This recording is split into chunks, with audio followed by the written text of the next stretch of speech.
We are on the record for hearings in the matters listed in the North Dakota Industrial Commission hearing docket for October 31st. I am David Garner, hearing examiner for these hearings. We are at the hearing room for the Department of Mineral Resources, Oil and Gas Division, and it is 9:03 a.m.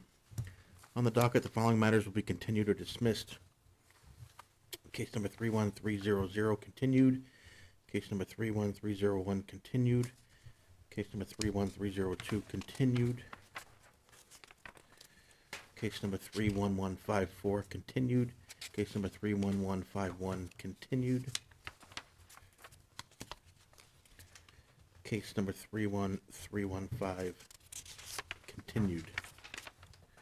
Administrative docket starts on page 4 with case number 31310 and goes through case number 31316. These cases will be heard in the next room with Michael Zisch. Audio recordings of the cases on the administrative docket will be placed on the Oil and Gas website by the end of the week. If you wish to appear in one of the matters in the administrative docket, please appear in the next room. If there is opposition to the matter, it will be brought back into this hearing room to be heard, and your statements and evidence will be taken. We will begin with moving to case number 31299, an application of XTO Energy, Inc. for an order amending the field rules for the Bear Dan Bakken Pool, McKenzie County, North Dakota, so as to terminate an existing 2560-acre spacing unit comprised of sections 27, 28, 33, and 34, Township 149 North, Range 96 West, authorizing one lease line horizontal well drilled on a north-south orientation, and instead create and establish an overlapping 2560-acre spacing unit comprised of sections 27, 28, 33, and 34, Township 149 North, Range 96 West, authorizing the drilling of a total not to exceed 10 horizontal wells on said proposed overlapping 2560-acre spacing unit and or such further relief. All interested parties, please come forward. Thank you, Mr. Examiner. Lawrence Bender, P.O. Box 1855, Bismarck, North Dakota, and I'm appearing in this matter on behalf of XTO Energy, Inc. We'll be calling 3 witnesses in this case. Ms. Bosworth, Yes, sir. do you solemnly swear or affirm under the penalties of perjury the testimony you're about to give in this matter will be true and correct to the best of your knowledge and belief? Yes, sir. Andrea, would you state your full name for the record, please? Andrea Bosworth. And did you guys hear that all right? The full name? Okay. Andrea, by whom are you employed and in what capacity? XTO Energy Landman. And in that capacity, Andrea, have you testified before the commission previously? Yes, sir. And have you had your qualifications accepted as that of an expert? Yes, sir. I'll offer the further testimony of this witness that of an expert. Motion granted. Andrea, let's go to the packet of exhibits that I've distributed to the commission staff for case 31299. I'll have you skip the cover page and go right to Exhibit 1. What I would like you to do, please, is first identify Exhibit 1 and then just very briefly discuss what's contained upon that exhibit. Exhibit 1 is a location map showing McKenzie County and the Bear Den field. And then let's turn to Exhibit 2, and as you did with Exhibit 1, first identify the exhibit and then discuss what's contained upon it. Exhibit 2 is showing the underlying 80-acre spacing unit. Blue square indicated on the left is sections 28 and 33 of Township 149, Range 96. And the blue squares on the right are showing sections 27 and 34, Township 149, 96. And XTO's interest in those two 1280s in sections 28 and 33, our working interest is 96.56%, and in sections 27 and 34, XTO's working interest is 59.87%. And then let's turn to Exhibit 3. Once again, identify and discuss what's contained upon it. Exhibit 3 is showing the proposed 2560-acre spacing unit, sections 2833 and sections 27 and 34 and 14996, and XTO's working interest in that proposed overlap 2560-acre unit is 78.22%. And it's my understanding that the lands you have depicted in pink on this exhibit are currently a 2560, but for the drilling of a section line well. Is that your understanding? Yes, sir. And what you're requesting in this case is, you can look at it two ways, that order could be terminated, or the 2560 could continue to exist, but you want to basically allow additional wells on the entire 2560, not just limited to the section line. Is that correct? Yes, sir. And the reason for that is going to become more evident when the engineering witness testifies. Is that correct? Yes. Let's go then to Exhibit 3.1. Tell us what 3.1 is. 3.1 is a map, or two maps showing, the first map is showing the surface ownership in these these sections. The green is indicating ownership of the U.S. Forest Service, and the tan right below the yellow outline is showing lands owned by the BLM, surface owned by the BLM. And then the map on the right is showing the rugged terrain, mountainous terrain, and we're basically trying to depict that it has limited options for surface locations in this area. So challenging from the standpoint of surface ownership, being Forest Service for drilling a well, and then challenging as well with respect to topography. Is that correct? Yes, sir. Okay, let's go to Exhibit 3.2. Can you tell us what that is? This map is showing a no surface occupancy due to the bighorn sheep migration. So everything that is kind of the dotted is a no surface occupancy due to the bighorn sheep management area. So another constraint in terms of attempting to drill oil and gas wells in this area. Is that correct? Yes, sir. We would not be able to have a surface location in the NSO area. And it's XTO's belief that allowing the entire area to be drilled on 2560s, not just a section line well, that's going to provide some flexibility that will assist your company in being able to develop the 2560. Is that a fair statement? Yes, sir. Our goal is to just have one pad to drill wells in the 2560 unit. I don't have any other questions for Andre at this time. Any questions from the staff?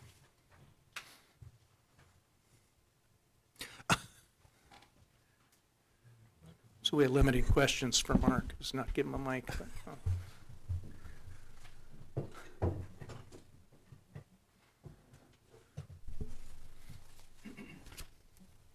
Andre, on Exhibit 3.2,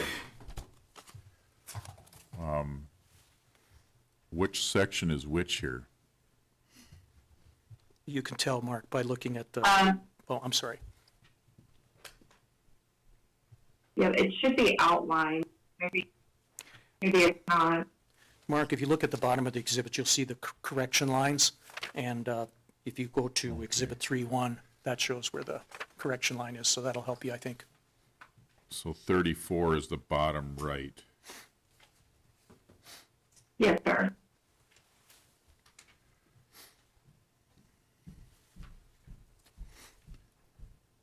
Sorry, I had that outlined, and I guess maybe it didn't make it over to the final. Apologize for that. So the wells that are currently drilled in there from section 20 and section 6, are those also in the Bighorn Sheep area? Those are on private. Those surface locations are on private land.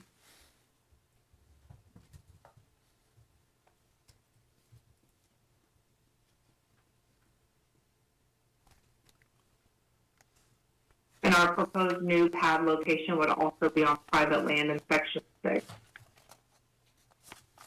So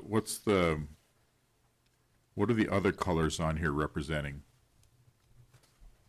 So the red is showing landslide areas, and the orange is indicating our natural resource areas. Or natural research areas, I guess is what it's indicating. A natural research area?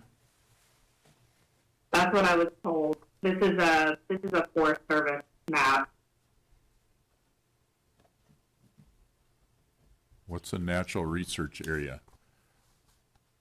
I have no clue. And then the green? I'm not sure what the green is indicating, but that's barely, in the proposed unit. So Yeah, if you could supplement the exhibit with what those different colors mean, and maybe an explanation if it's something that's not obvious of what that means. okay. Okay. Thank you.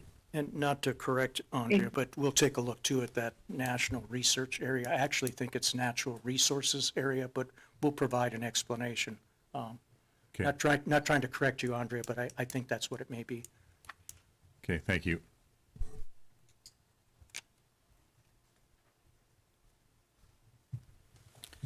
Ms. Musso, Yes, sir. do you solemnly swear or affirm under the penalties of perjury the testimony you're about to give in this matter will be true and correct to the best of your knowledge and belief? I do. Lauren, state your full name for the record, please.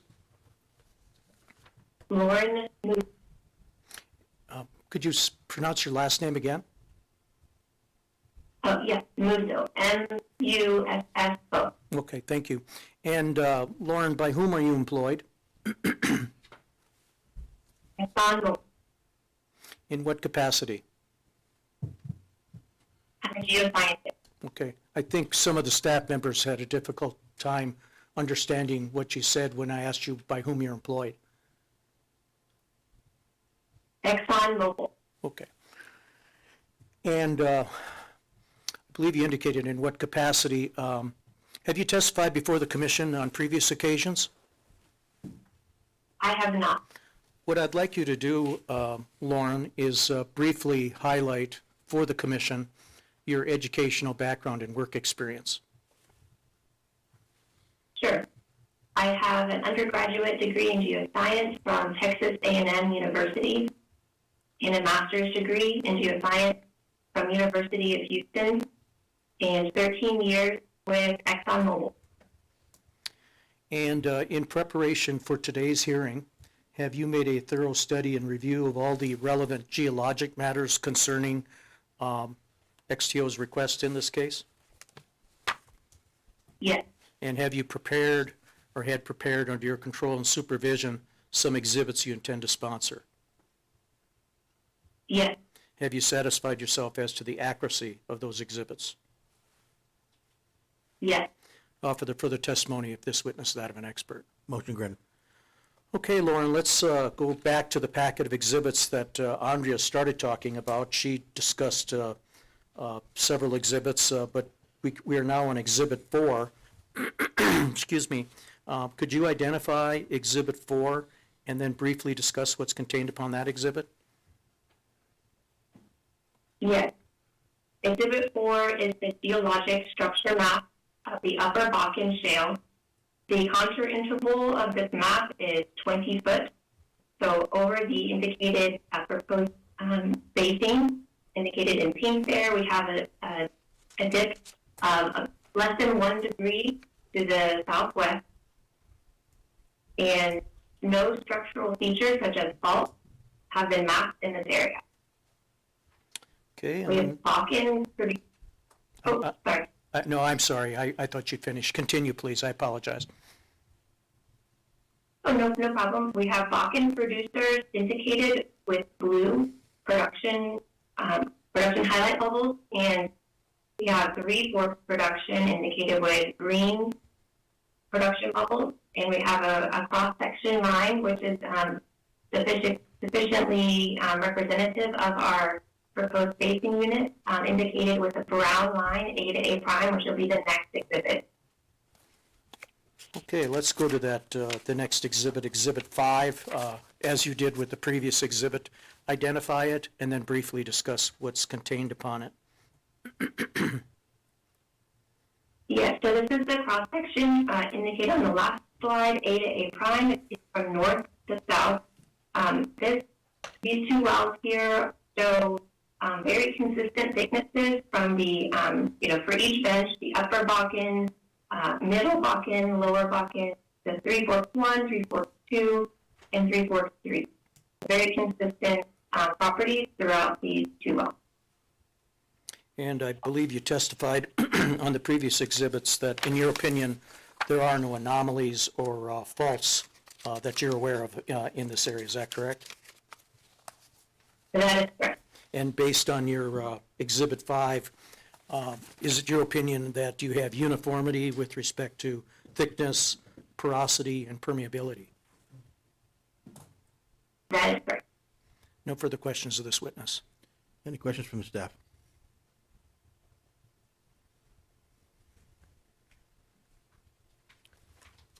Mr. Johnston, Yes, sir. you solemnly swear or affirm under the penalties of perjury the testimony you're about to give in this matter will be true and correct to the best of your knowledge and belief. Yes, sir. Kyle, please state your full name for the record. Kyle Johnston, And Kyle, by whom are you employed? ExxonMobil, In what capacity? as a reservoir engineer. And in that capacity, have you had an opportunity to testify before the commission? I have not. What I would like you to do, Kyle, as Lauren did, is briefly highlight for the examiner and the commission staff your educational background and work experience. Sure. I hold a bachelor's degree in mechanical engineering from Baylor University. I've worked for various companies and basins over 14 years of my experience in different shale assets. And in preparation for today's hearing, have you made a thorough study and review of all the relevant engineering matters concerning the request?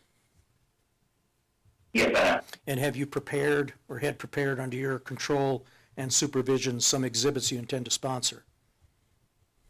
Yes. And have you satisfied yourself as to the accuracy of those exhibits? Yes. I offer the further testimony of this witness, that of an expert. Excuse me. Motion carries.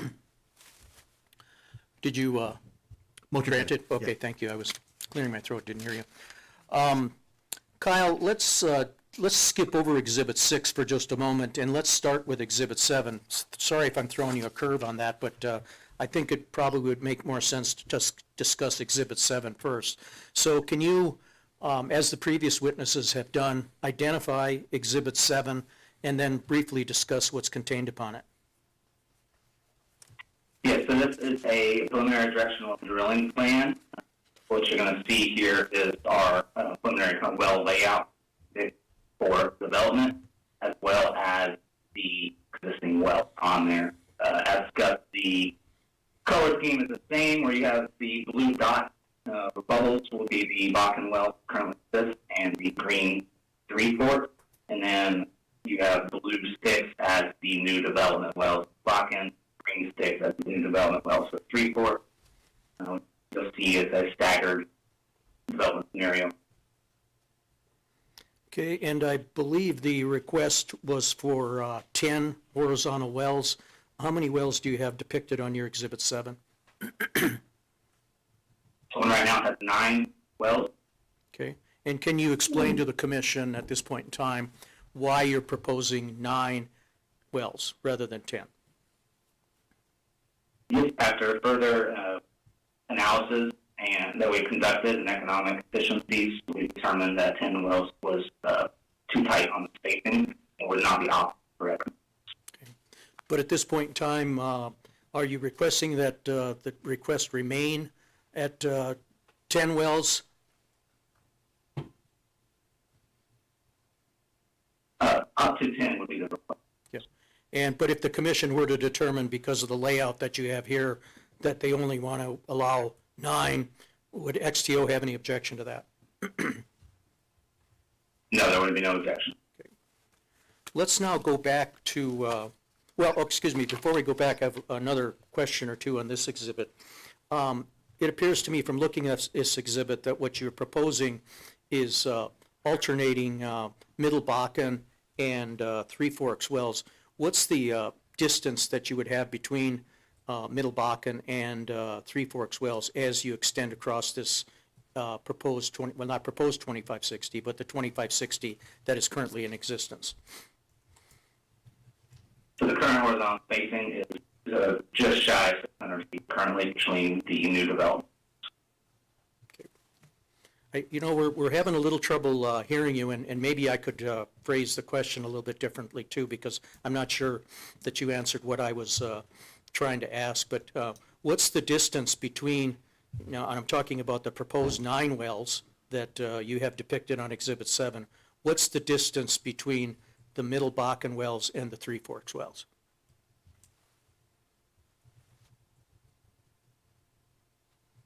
So horizontal distance, about 600 feet. Vertical distance is similar to what Warren had in the previous exhibit 5 between the Middle Bakken target and the Three Forks 1 Okay. bench. And as I I understood, don't have it. I'm sorry, and as I understood your testimony earlier, having 10 wells would make that spacing between the wells just a little bit too tight. Is that correct? Correct. Okay. Now let's go back to Exhibit 6, and tell me what Exhibit 6 is. So Exhibit 6 is a wellbore construction diagram depicting the different casing and liner strings and the stage count that we are planning on doing for the frac job.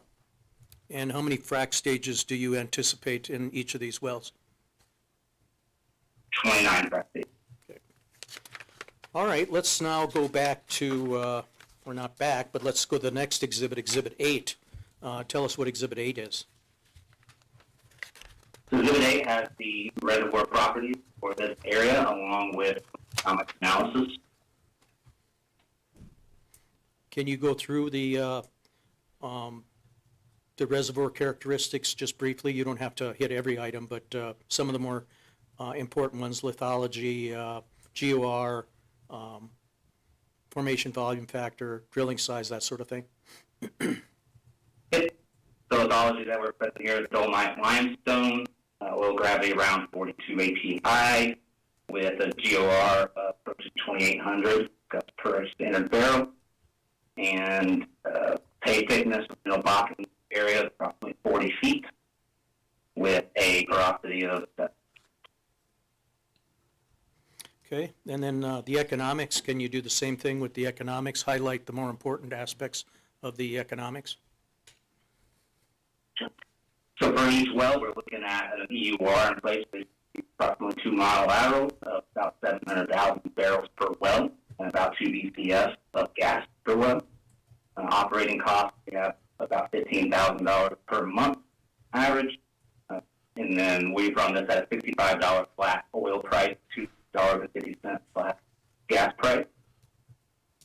Just get down to the bottom there, we basically have a $10 million well for each well. All that said, return on investment on undiscounted rate is about 3 to 1. All right, let's go to the next exhibit. Andrea talked a bit about some of the surface challenges, ownership challenges, and regulation challenges in terms of bighorn sheep. Can you discuss for us Exhibit 9 on some of the other issues that are at issue here with respect to 2560 development with all your wells rather than 2560 with just section line wells? And in doing that, can you first identify Exhibit 9 and briefly discuss what's contained upon it? Yes, so Exhibit 9, the current development plan, and includes the cost savings that we would have with this order, 2560, and surface impact reduction, additional reserves coverable, and some overall performance comps.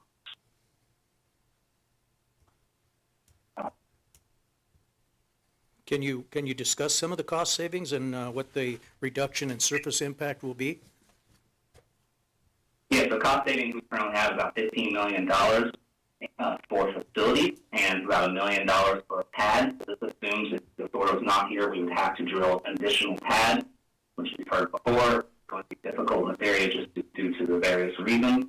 And so it's about $16 million total cost savings across all 9 laterals projected. And how about surface? And then the surface Oh, impact. Go ahead, I'm sorry. The surface impact reduction is going to be what we would expect the average pad size in this area for about 4 different wells. If we had to do that on a different pad, about 9 acres. And you also have here additional reserve recovery. First of all, tell us what that additional reserve recovery would be, and then how you would accomplish that additional reserve recovery with a 2560 for all of the wells versus a 2560 with just section line wells. So this additional reserves of 250 MBOE is equivalent to the same number of wells being drilled as depicted in Exhibit 7. However, on there you'll see the well that's just east, that comes middle of the development current section line, falls within 500 feet. It is currently sitting about 370 feet from that line. So it would be, in order to get it out of the section line, it would be a violation of that out the order. And so this 250 MBOE is equivalent to downspacing that east side to get within the required limit, and that is not optimization. So we would say now wells or over a smaller area would reduce the ultimate reserves if not granted. So in summary, what you're saying is that drilling this 2560 on a 2560 rather than section line wells will allow more optimum placement of your wells, and that's going to increase your ultimate recovery. Is that a fair statement? Yes. Okay, and then performance, you want to discuss that for us, please? Yes, so performance is expected to be uniform across the development, just as the geology is expected to be uniform across the development. To look at the existing wells nearby, when you look for like wells, they are equivalent, all fall in the same bucket of their cumulative performance. A lot of the wells that are existing in there are what we call kind of a more vintage completion design. Modern completion design is there have shown significant performance uplift as far as surfactant work currently in these sections. And then without the CapEx savings that we talked about before, the project become uncompetitive across ExxonMobil's portfolio.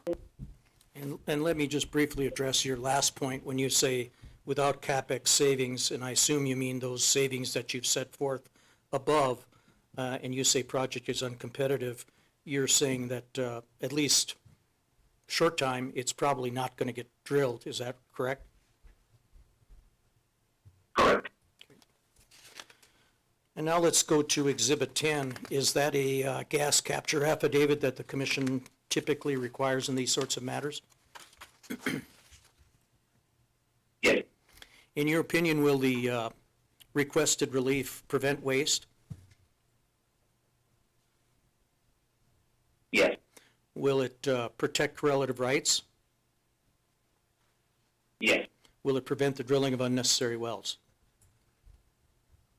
Yes. Mr. Examiner, no further questions. Offer Exhibits 1 through 10. Exhibits are admitted. Any questions from the staff? Hey, what's the anticipated spud date for this development?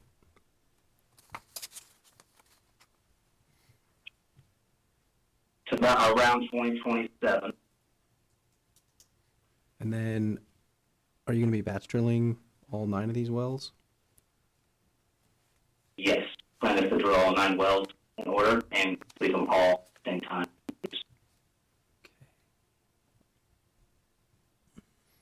And then that's all I got. Thank you.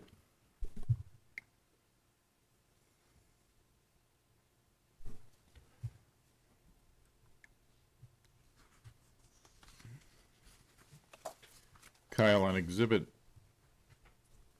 9, you have this 250,000 additional reserves recovery. Could you go through that again, how you arrived at that? Yeah, so that is equivalent. That is equivalent to the down spacing that we would have to do. It would be efficient, kind of on the side of development, if we had to move the Three Forks well that is just into the 2734 development, farthest west there. If we had to move that over, we would have to downspace the remainder of the wells. And by downspacing, we have analysis that shows there's far more downside than upside of having a little extra room on a couple of those wells by doing that.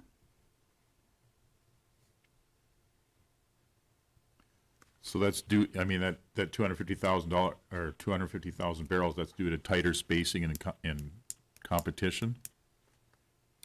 Say, can I interrupt for a second? Kyle, perhaps you can explain it better if you direct Mr. Boers a question, or excuse me, his attention to Exhibit 7. Do you think that would help? Yes, I think it was I'm so sorry. on Exhibit 7 there, but You're breaking up a lot. Can you try it again, or maybe get closer to the speaker? Or yeah, I'll do my best. Okay. We're in a conference room. yeah, that seems better. Thank you. Exhibit 7, if you go there, you will see the 9-well development. If you look in sections 27 and 34, the westernmost well that falls in those sections is slated to be a Three Forks well. That well is currently 369 feet from the west line there. And without the order moving it tighter, we would have to basically move that outside of the 500 foot off the setback. And by doing so, we would tighten the well spacing on those eastern well developments. And so there's more downside for us to tighten wells since we believe we're at optimum spacing already. And so that's where the additional 250 MBOE would come from, is by having optimum spacing as shown. And that less than optimal spacing leads to more competition between the wells and less recovery? Correct.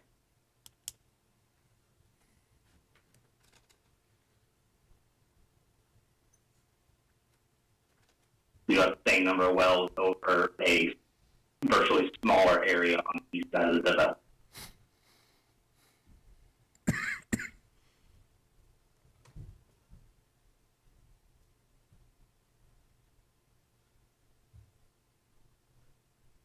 What's your proposed spacing between the parent wells and the nearest planned well?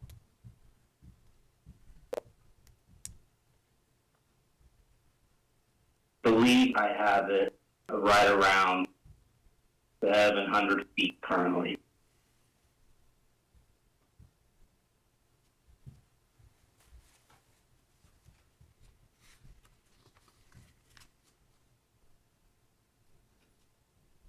And this is preliminary, so there may be some adjustments.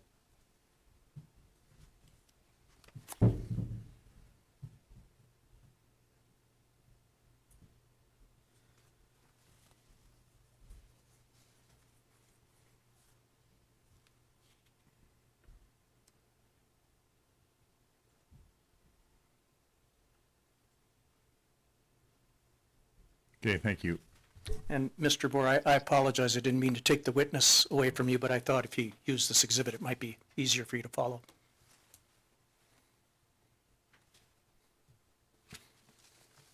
I do have one more question, and I don't care if it's Andrea or Kyle or whoever answers it. So your proposed surface location in section 6, how far from the east line of section 6 is that proposed to be? We haven't gone out and surveyed yet the exact location, but we're thinking that it will be close to the existing location in section 6. Yeah, I'm looking at a map and it appears that the west half northeast of 6 is BLM surface.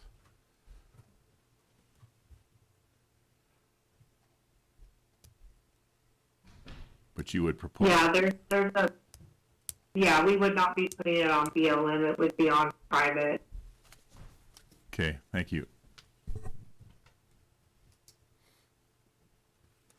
Kyle, looking at your Exhibit 7.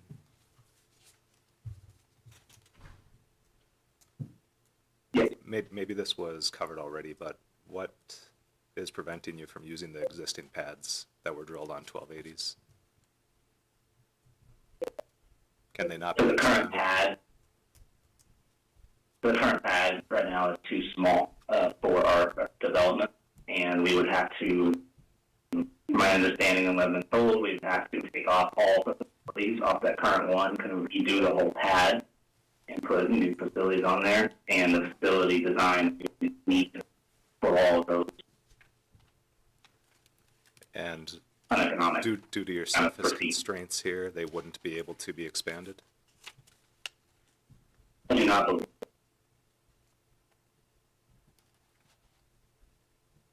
And could you discuss the difference in production of the existing wells in the west and the east?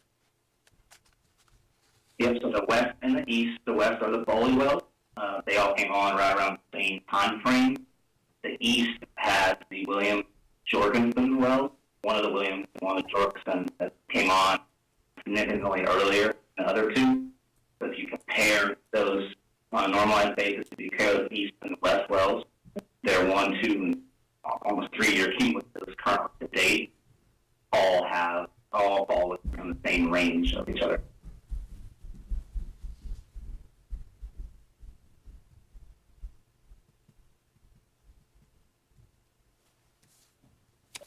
Would you be able to supplement that normalized production? Yes. Okay, thank you.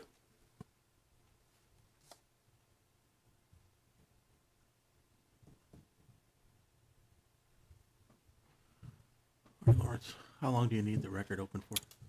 I think we can have that, today's Thursday. Election Day the 6th? I think that's That's a week. next Tuesday? Yeah, okay. Record will remain open in this case until November 6th. What's that?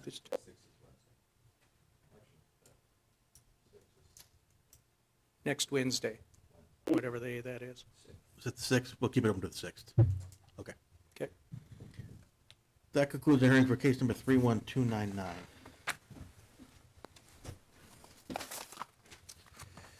Case number 31300, application of Formentera Operations LLC for an order amending the field rules for the Bluffton Bakken Pool, Divide County, North Dakota, to create and establish an overlapping 1920 acre spacing unit comprised of sections 21, 28, and 33, Township 162 North, Range 97 West, authorizing the drilling of a total not to exceed 8 horizontal wells on said proposed overlapping 1920 acre spacing unit and/or such further relief. This case has been continued to our November hearings. That concludes our hearing for case number 31300.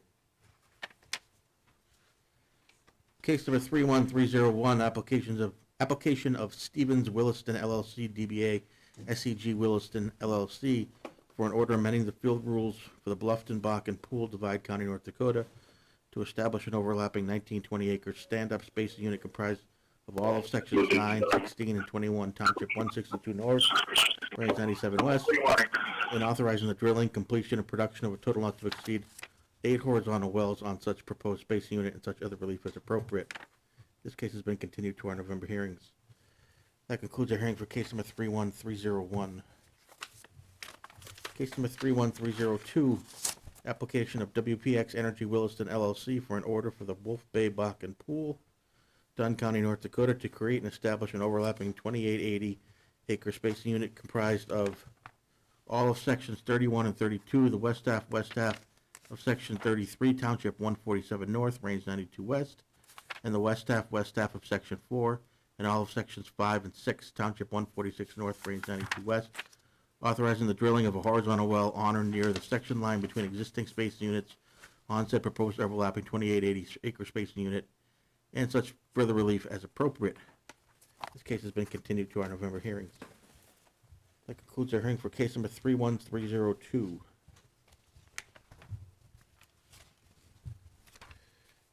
Case number 31303, application of WPX Energy Williston LLC for an order for the Hart Butte Bakken Pool and/or Twin Buttes Bakken Pool, Dunn County, North Dakota, to create and establish an overlapping 1440 acre space unit comprised of all of sections 19 and 20 in the west half of section 21, township 147 north, range 92 west, authorizing the drilling of a total not to exceed 8 wells on said proposed overlapping 1440 acre spacing unit and such further relief as appropriate. All interested parties, please come forward. Thank you, Mr. Examiner. Lawrence Bender, P.O. Box 1855, Bismarck, North Dakota. Appearing in this matter, case 31303 on behalf of WPX Energy Williston LLC. This case, Mr. Examiner, is a companion case with case 31236, which was heard last month. As you may recall, there was an advertising issue on that case, so we would just request that the record from that case, 31236, be incorporated into the record of case 31303, and that's all we have for today. Your request is granted. Thank you. Lawrence, could you repeat that case number, please? 31236.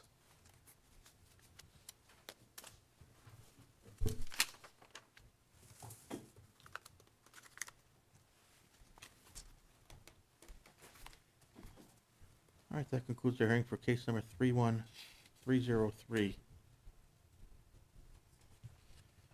Case number 30714, on a motion of the commission to consider the proper spacing for the development of the Bar Butte Bakken Pool, Williams County, North Dakota, redefine the limits of the field, and enact such special field rules as may be necessary. All interested parties, please come forward. Lawrence Bender, P.O. Box 1855, Bismarck, appearing in this matter, case 30714, on behalf of Coda Resources Operating LLC, and we intend to call 3 witnesses. Ms. Schuster.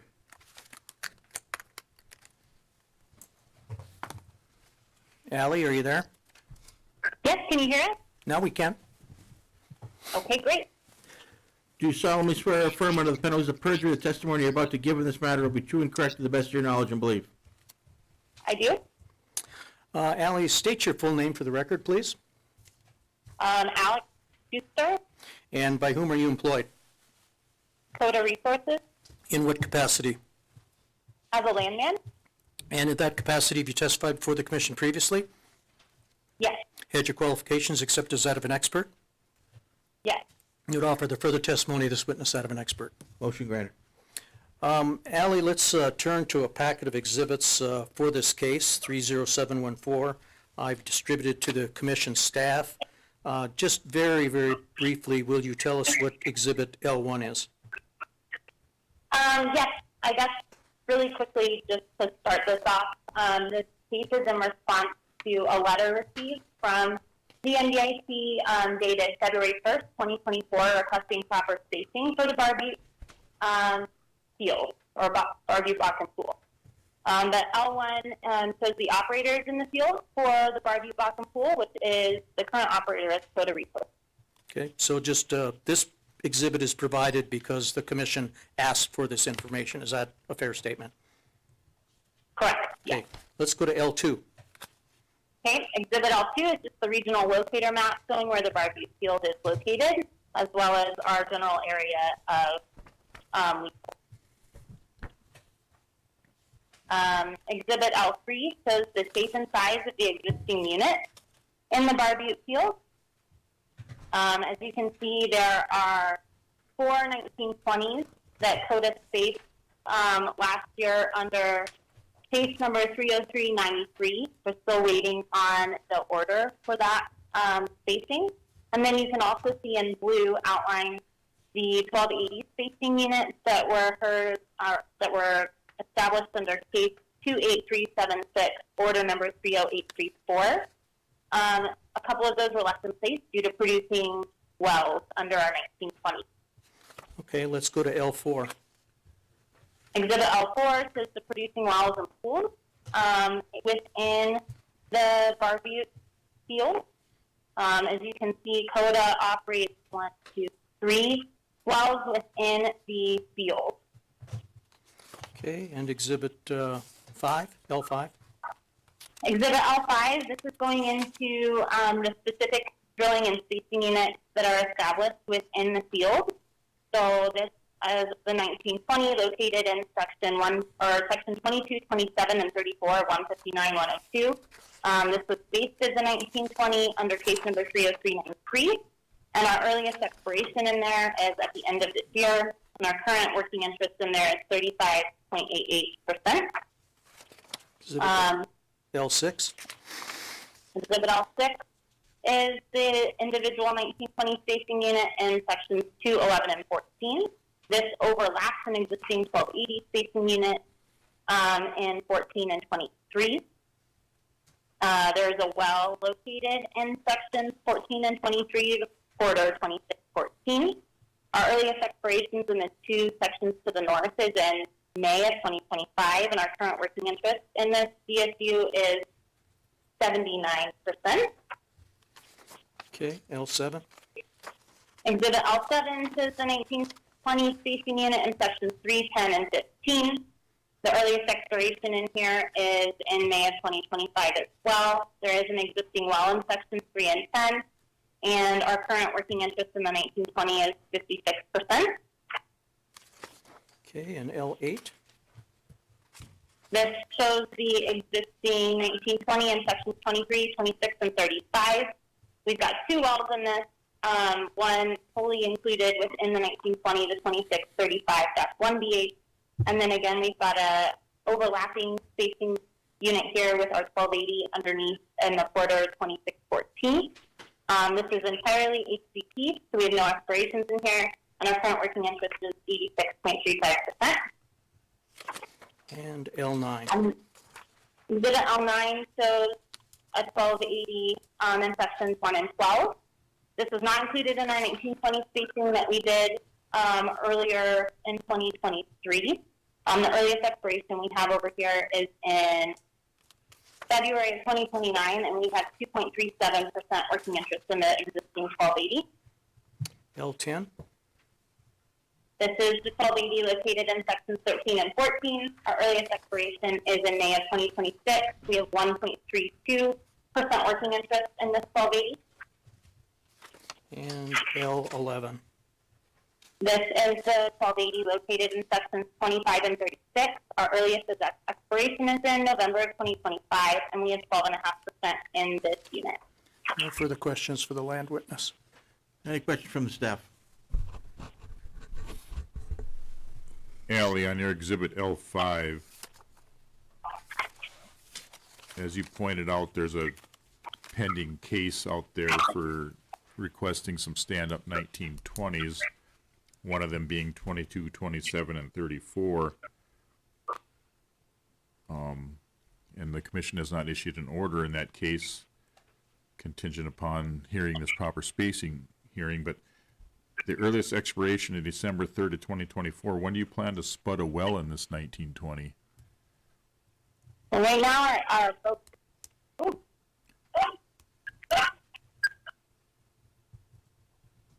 Sorry about that. We didn't Our hear, focus is shifted a bit since we're 2023. Since then, our focus shifted north. So right now, we don't have a planned start date for this unit. So that lease will just expire then, or you'll renew it. We'll work to renew it. Okay, thank you. Yep. On, I think it's exhibit L9, L10, and L11. Looks like you don't have majority interest, or are those unleased minerals that in white? I believe it's mostly unleased. However, I'm not as familiar with the title over there. That's not an area of focus for us, which is why it was not included in our 1920 spacing last year. Okay, thank you.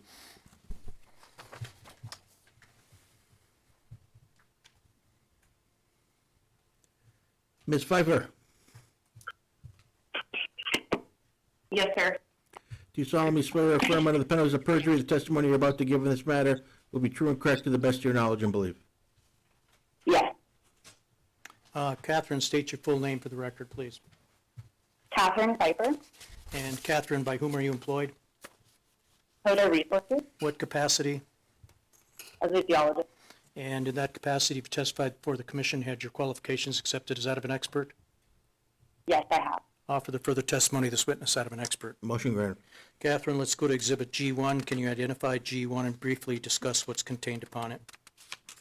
Yes, so G1 is a structure map on the Middle Bakken member. It's in subsea CBD with a contour interval of 50 feet. As you move to the north-northwest, you are getting shallower in the basin, and then the south-southeast, you're getting deeper. And then all of the different outlines that Ali testified to in the previous exhibits are also shown on the map. Okay, and Exhibit G2. G2 is an isopack at the Middle Bakken member. The contour interval is 5 feet. As you move to the north, you are getting a thicker Middle Bakken. G3. G3 is the upper Three Forks ice pack, also on a contour interval of 5 feet. And on the next exhibit, you'll see the cross section from A to A prime that's been on all of these going from north to south. And G4. G4 is this cross section going from north to south. It's a quad combo, just starting in the lower portion of the lodge hole through the Bakken down to the bird bear. And we are typically targeting the Middle Bakken member. Okay. And just give me a moment here. In terms of a stratigraphic interval, the current temporary spacing order provides that, let me get to it here in just a moment, that the Bar Butte Bakken Pool is defined as that accumulation of oil and gas found in the interval from 50 feet above the top of the Bakken Formation to 50 feet below the top of the Three Forks Formation. Are you requesting that that be included in the proper spacing order, the same stratigraphic interval? Yes, that works. And if the commission were to decide to modernize this and take the stratigraphic limits all the way to the top of the bird bear, would CODA have any objection to that? We would not. No further questions of this witness. Any questions from the staff?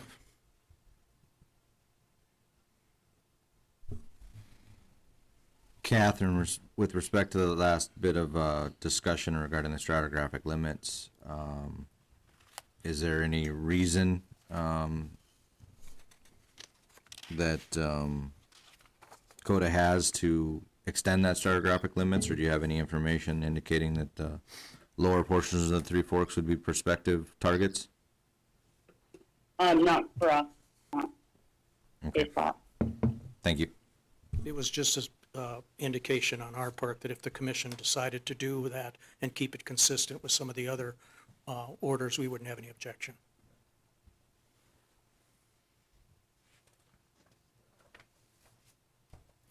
Mr. Hervey, Yes. do you solemnly swear or affirm under the penalties of perjury the testimony you're about to give in this matter will be true and correct to the best of your knowledge and belief? I do. Jake, state your full name for the record, please. Jake Hervey, And Jake, by whom are you employed? Coda Resources, And in what capacity? as a reservoir engineer. And in that capacity, have you testified before the commission previously? I have. Had your qualifications accepted as that of an expert? Yes. Offer the further testimony of this witness that of an expert. Motion granted. Okay, Jake, let's go to the next exhibit in the packet. It's been previously marked as E1. Can you identify E1 and very, very briefly discuss what's contained upon it? Yes, E1 shows our Bakken Pool reservoir parameters for the Bar Butte Bakken Pool area. We have kind of two reservoirs of interest in the Middle Bakken and the Upper Three Forks. You can see their OS parameters there, as well as fluid properties. In consistency with the previous spacings that we've requested for the 1920s, the recovery factors shown at the bottom are for the maximum of 5 wells and showing a recovery factor of roughly 15% of the combined pool. And as in the land testimony, once again, this is information that was requested by the commission to be provided in this hearing, is that correct? That's correct. Okay, let's go to E2 and once again, very briefly discuss what's contained on E E2. E2 shows the performance of the Middle Bakken wells, the 3 Middle Bakken wells that Coda has drilled in the Barbutte Pool, as well as one directly adjacent well. You see they're tubing about 120 or 130 MBO the first year. And E3? E3 is some requested analog spacing performance, just to justify the spacing we've requested. And the best analogs for us are down in the northern Williams area, where we see roughly 5 wells per DSU, 5 to 6 wells per DSU performing quite acceptably. And E4? E4 shows the associated economics of our Middle Bakken target wells, and you can see that at an oil price of $70, we expect to generate EURs kind of in the upper 400 for a 3-mile lateral, and a rate of return of around 30%. And E5? E5 shows how we plan to dispose of the fluids produced in the field. Oil is typically trucked to their Granara terminal and sold at the lease location. Water is typically injected in on-site SWDs in the field, and gas is typically flared for the first well in the DSU. Okay, and then E6? E6 is our typical Middle Bakken type well diagram, showing our 3-mile lateral and roughly 100 planned budget. Okay, and then Alderman is going to have you discuss E7 through E11. Yes. Yep, so E7 through E11 are fluid property analysis done on one of Coda's wells in the Barbutte Pool, just showing the oil, gas, and water properties. Okay, and then E12 is labeled conclusions and recommendations. All I want you to do is basically discuss paragraph number 6. Yeah, so Coda is recommending that the 1920 acre spacing unit that we presented to the commission last year be granted, and that we would also recommend that even though we don't have interest or don't have high interest in the other 3 1280s, that those could be converted to 1920s also for proper spacing. We think that's the correct way for this field to be spaced. And with respect to field rules, well locations, gas flaring, et cetera, you're just recommending that the same field rules that are in place for temporary spacing be made proper or put into the proper spacing order. Is that correct? That's correct. In your opinion, will this proper spacing that you're requesting, is it going to prevent waste, protect relative rights, and prevent the drilling of unnecessary wells? Yes.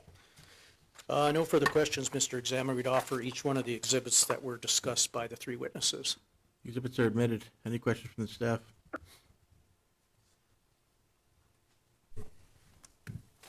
Jake, on exhibit E3, are those for 2-mile horizontal wells? That's correct. So that's analoging Coda's drilled 2-mile wells compared to the closest, like modern offset operator drilled 2-mile well.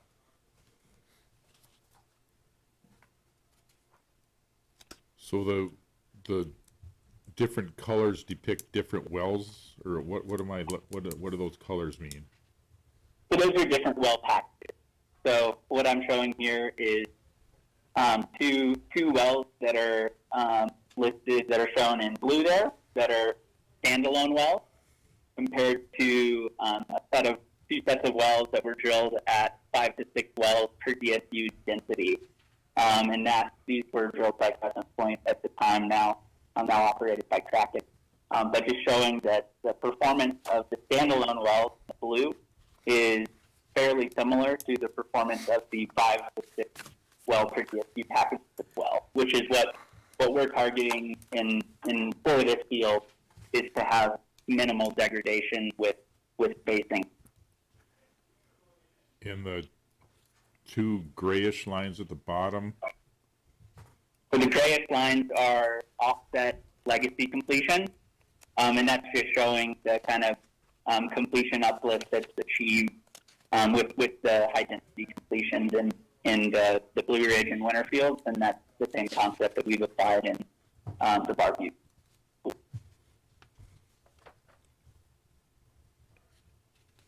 And you gave us on your E4, the economics, these are for 3 Mile wells? Correct.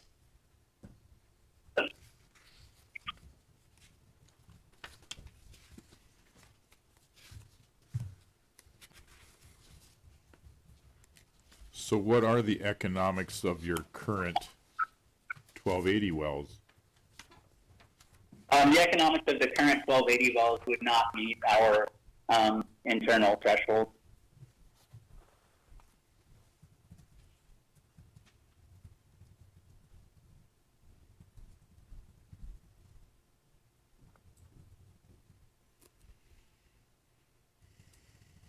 And you can remind me on the previous case, how many wells were you requesting?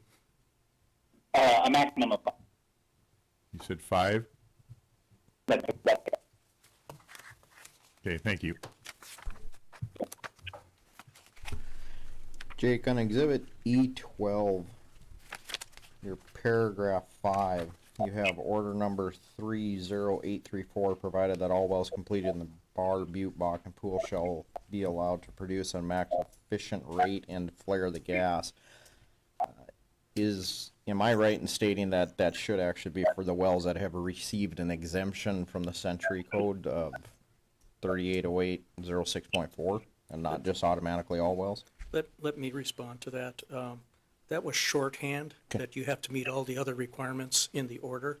And given the fact that our recommendation is that we make the temporary spacing proper, all the exemptions or all the requirements to get the flaring at a maximum efficient rate would apply if you adopt those rules here. Fair enough, thank you.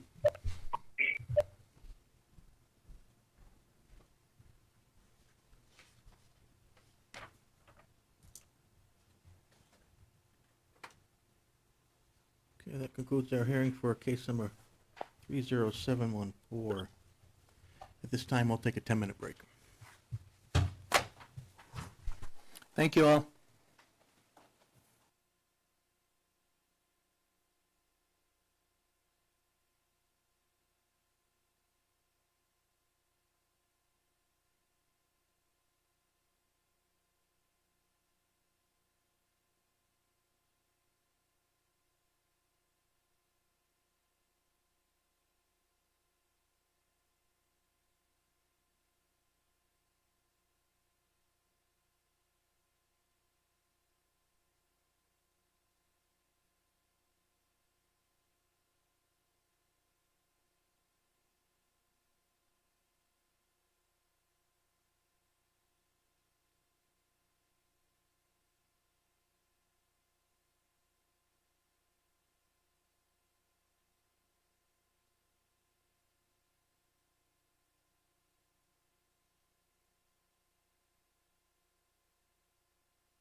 Okay, we are back on the record.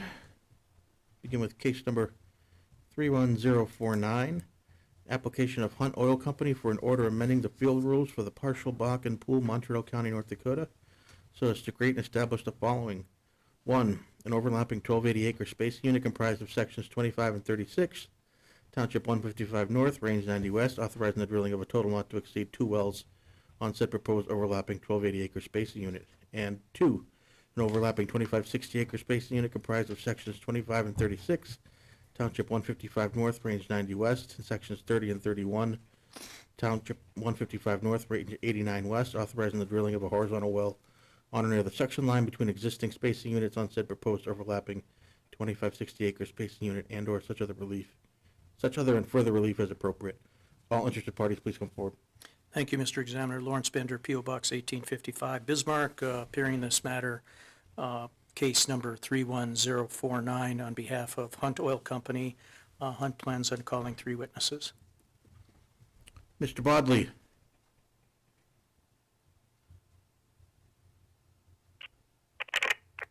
Yes, Do you solemnly swear or affirm under the penalties of perjury the testimony you're about to give in this matter will be true and correct to the best of your knowledge and belief?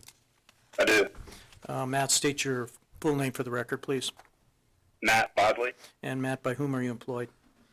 Hunt Oil Company, In what capacity? land manager.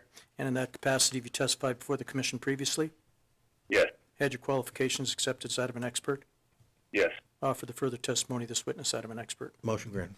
Matt, Exhibit 1, tell us what it is and briefly discuss what's contained upon it. Right.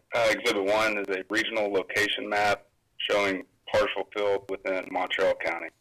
Exhibit 2, Exhibit 2 is the proposed spacing units in partial field, showing the proposed 1280 outlined in red with Hunt's working interest in sections 25 at 60.9% and no working interest in section 36, as well as the overlapping 2560 outlined in green, where Hunt's working interest would be 52.5%. Hunt's working interest in the overlapping 1280 and the 1280 would be 30.5%.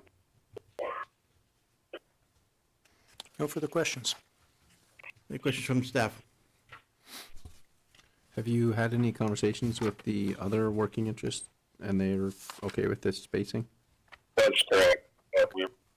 We're working very closely with them on this development, and they're aware of our development plans. Okay, thank you.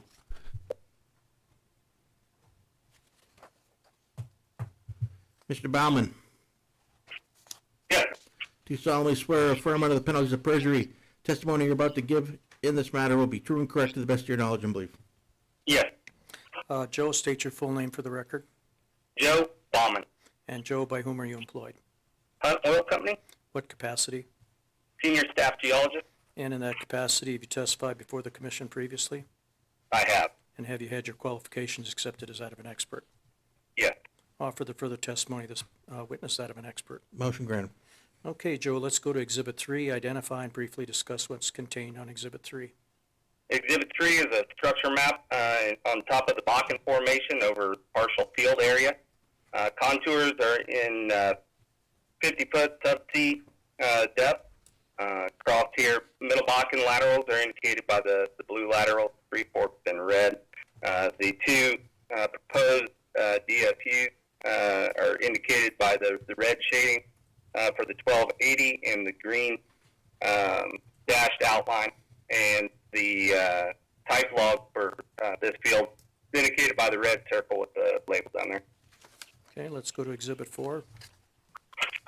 Exhibit 4 is type log for partial field, as indicated on the previous map. In track 1, we have gamma ray.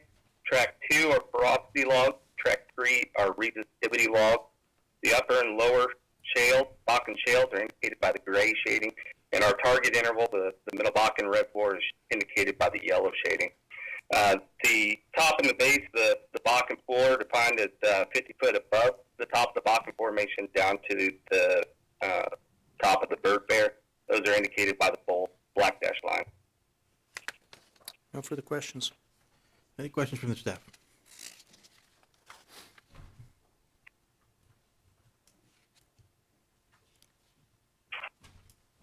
Ms. Worth, Yes. do you solemnly swear or affirm under the penalties of perjury, testimony you're about to give in this matter will be true and correct to the best of your knowledge and belief? I do. Emily, please state your name for the record, please. Emily Worth, And Emily, by whom you're employed? an oil company, What capacity? as a reservoir engineer. And in that capacity, have you testified before the commission previously? I have. And have you had your qualifications accepted as that of an expert? Yes. For the further testimony of this witness, that of an expert. Motion granted. Okay, Emily, let's go to Exhibit 5, as the previous witnesses have done. Can you identify that exhibit and briefly discuss what's contained upon it? Exhibit 5 is the proposed development plan for proposed spacing units. The top map, you can see the proposed 1280 acre spacing unit in the red dashed line with the existing 640 acre units in the black solid lines. And the green highlighted wells are the proposed wells for that 1280 acre spacing unit. On the bottom map, the green dashed line is showing the proposed 2560 acre spacing unit. The existing 640s are highlighted in the black outline, and the red highlighted well is the proposed well for that 2560 acre spacing unit. And that well that's depicted on the top map that runs along the section line, the east section line of 25 and 36, that would meet the 500-foot setbacks, is that correct? Correct. Okay. Let's go on to the next exhibit then, Exhibit 6. Can you tell me what that is? Exhibit 6 is a typical Bakken wellbore schematic for a horizontal well showing a 4.5-inch cemented liner and approximately 150-foot frac stage spacing. And Exhibit 7? Exhibit 7 is the estimated reservoir properties, reserves, and economics for the proposed 2560 acre spacing unit. The EUR for these wells is 513,000 barrels of oil. The PV10 is $5.5 million, and the IRR is 54%, and this was run at a 70 flat price deck.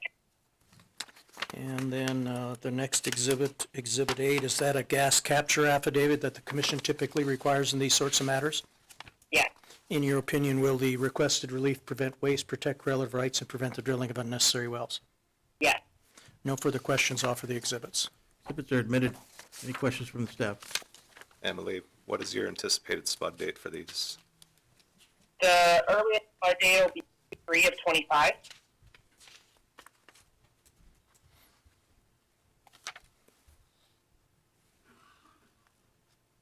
Would these all be drilled from a common pad? Yes. Is it that existing pad in the southwest of 31, or would this be a new pad? Probably be a new pad. For that eastern well on Exhibit 5, how far would that be drilled from the section line?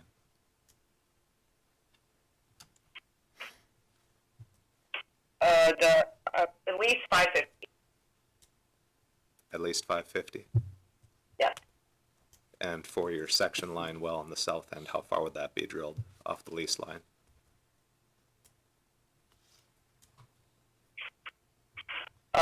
Can you repeat the question? Sure. For the red section line well, would that be drilled right down the lease line, or would it be drilled to the east with an offset? And how far, if so? It would be slightly to the east, but within the 250-foot range of the line, the lease line. Would you be planning for 50 feet or 100 feet? It's to be determined. Okay. And looking at how your planned western lateral on the north map again, did you have discussions with Hess where they did not want you to cross their well? I'm just wondering about the trajectory that's planned. I'll defer this question to Matt, our landman. Lawrence, can I address that? Yes. Okay. So if we're currently working with the way that this is depicted would be in a scenario where we are not comfortable crossing lateral, so we're still trying to determine if we can ignore the existing wellbores, at which point our development would likely shift west, which would allow for greater spacing of the lease line. Otherwise, development would similar to as it's represented. And we'd likely drill a third well and the stand-up 1280 of 30 and 31, and determine the viability of the lease line after reviewing the production and spacing there. But ultimately, we think that the first scenario is going to apply where we do cross well bores. This approach and representation is probably the most conservative view of what we could do, and that's what we wanted to represent here. And for your existing 2 well bores in the north, would you continue producing those? Yeah. Thank you.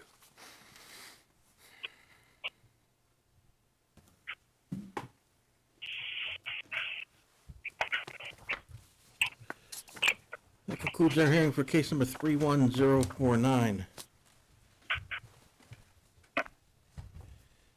Case number 31237, on a motion of the commission to review the pilot injection project for enhanced oil recovery authorized under order number 32172, authorizing Liberty Resources Management Company LLC to continue the pilot injection project in the East Tioga Bakken Pool utilizing the Haley 158-93-29-32-10 MBH well located in the spacing unit comprised of sections 29, 30, 31, and 32, Township 158 North, Range 93 West, Montreal County, North Dakota. All interested parties, please come forward.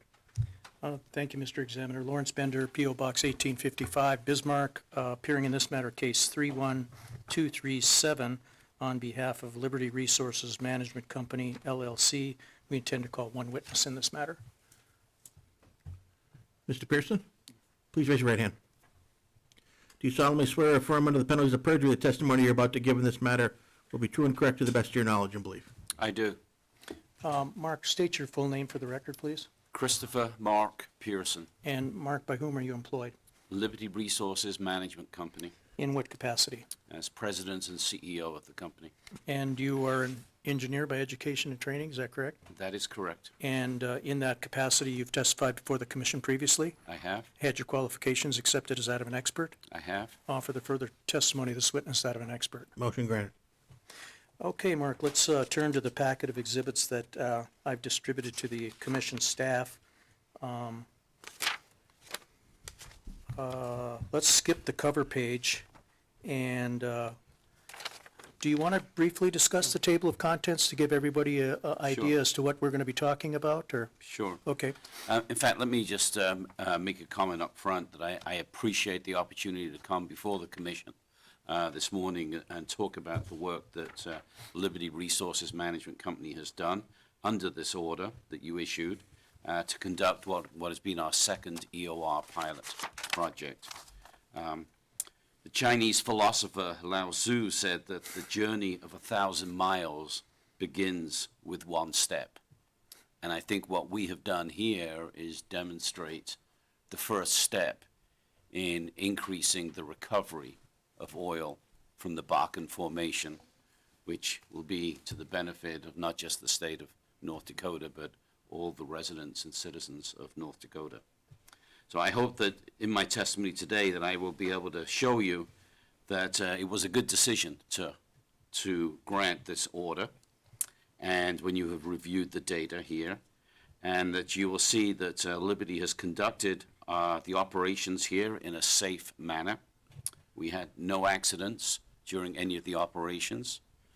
We had no spills or release of anything harmful to the environment in what we did, that we protected correlative rights with no off-unit impacts from the work that we did, and that we also prevented wastage by demonstrating that miscible gas enhanced oil recovery increases the recovery from the Bakken to the benefit of all stakeholders. What I have done in exhibit in the table of contents is basically replicated what was listed in the order that you had asked us to come and report post the pilot from occurring. So letters A through H is the format that I have taken here in putting this these exhibits together, and this is exactly per the order that you issued. Okay, well, thank you for that. Let's go to Exhibit A1.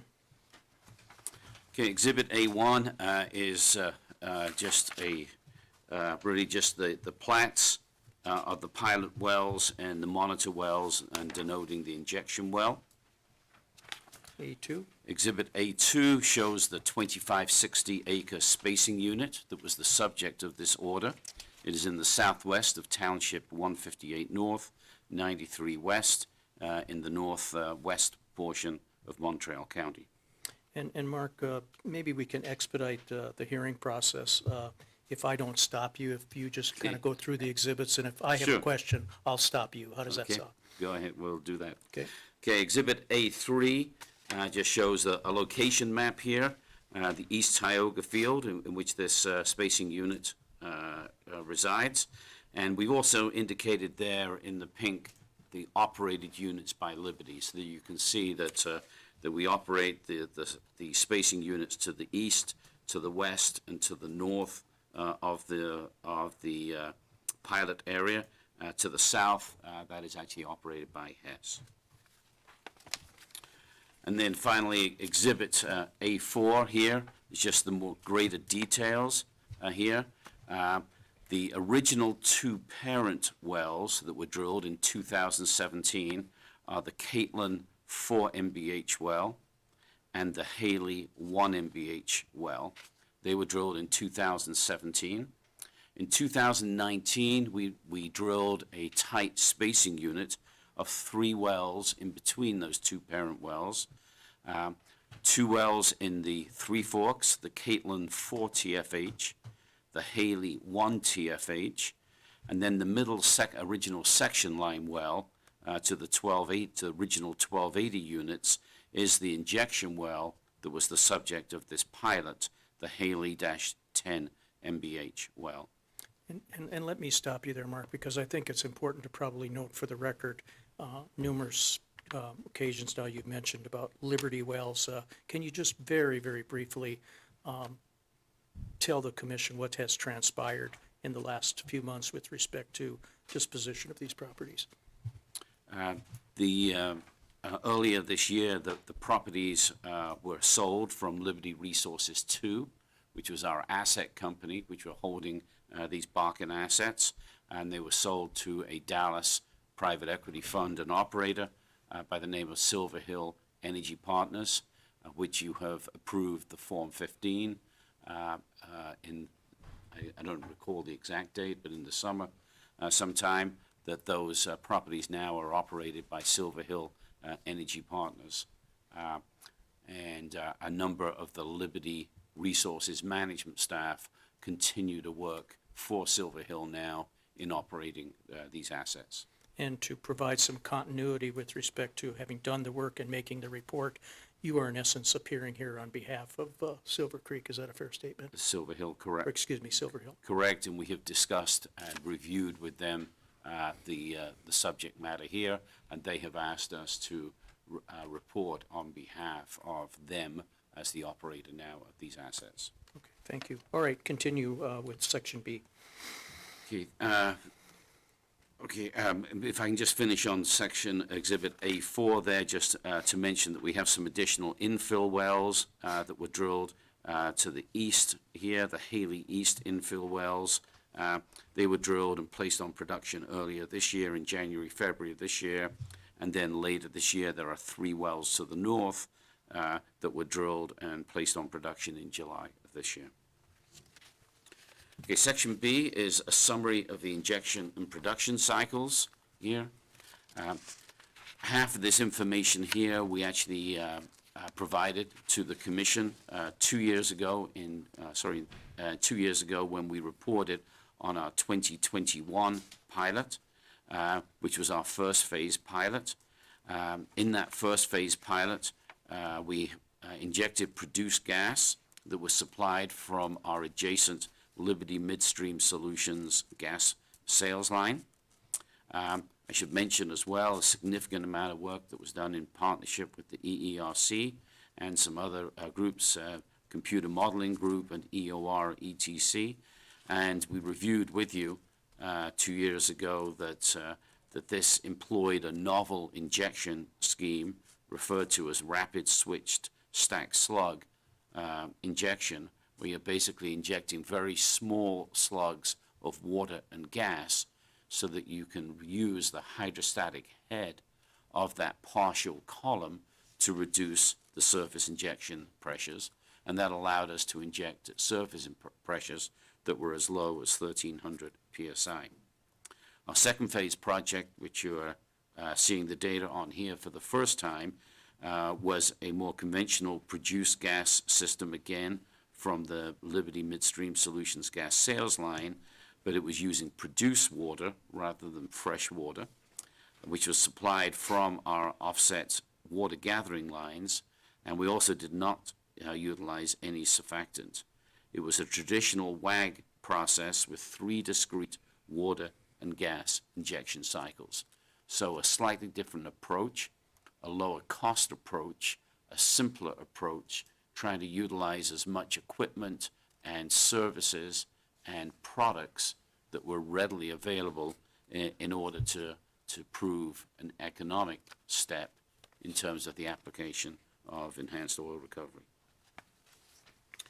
Exhibit B3, just I think oftentimes when we're reviewing paperwork, we sometimes don't realize what are the operations that are all covering. So I have a couple of slides here that I inserted in the record just to show you what went on. This was the original phase 1 of the pilot here. What you see is the pad of 1280 acre wells. The first 2 wells are located in the pad where you see the pump jack on the one well, and the facilities to the north or to the left side are there. The 3 infill wells are in the middle, and you can see the Haley 10 MBH wellhead is indicated there in the middle 3 wells, and their facilities are to the right-hand side, to the south side here. In order to run the phase 1 operations, we had to construct a large Poseidon holding tank here, which you see for the water on the left-hand side, left center there, and truck in fresh water for that exercise. We had a surfactant tank and surfactant chemicals, which you see in the container there, in the fully lined system around it for environmental control. And then on the right foreground, you see the compressor that was used, and then the injection facility, the pump and injection modules that were then fed out through a common injection line to the 10 MBH well. Second exhibit here, fourth exhibit, exhibit B4, is a schematic of, is a drone shot of the pad, an aerial shot of the pad, and with some pictures installed just showing the slight difference in terms of setup and the simpler setup in our phase 2 operations. In the bottom left, we had some some compressors, some generators that were to power the compressor. The compressor is above the picture there, a 3 million cubic foot a day injection compressor. And then the right-hand photo there is just showing the injection lines going out to the wellhead. We have both a water injection line and a gas injection line running out to the wellhead. So a lot simpler operation in the phase 2 operations compared to the original phase 1 pilot. Section C requires a plot of injection rate versus time, a plot of cumulative injection versus time, and a plot of surface and bottom hole injection pressures that were gathered versus time for the injection well. So this is the phase 2 plot, exhibit C2. And you can see there at the top track, we have water and gas injection in 1,000 MCF per day and barrels of water per day.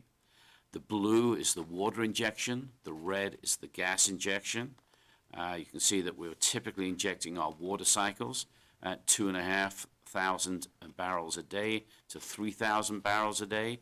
And you can see that our gas injection was from approximately 1.5 million to 2.5 million cubic foot a day of gas.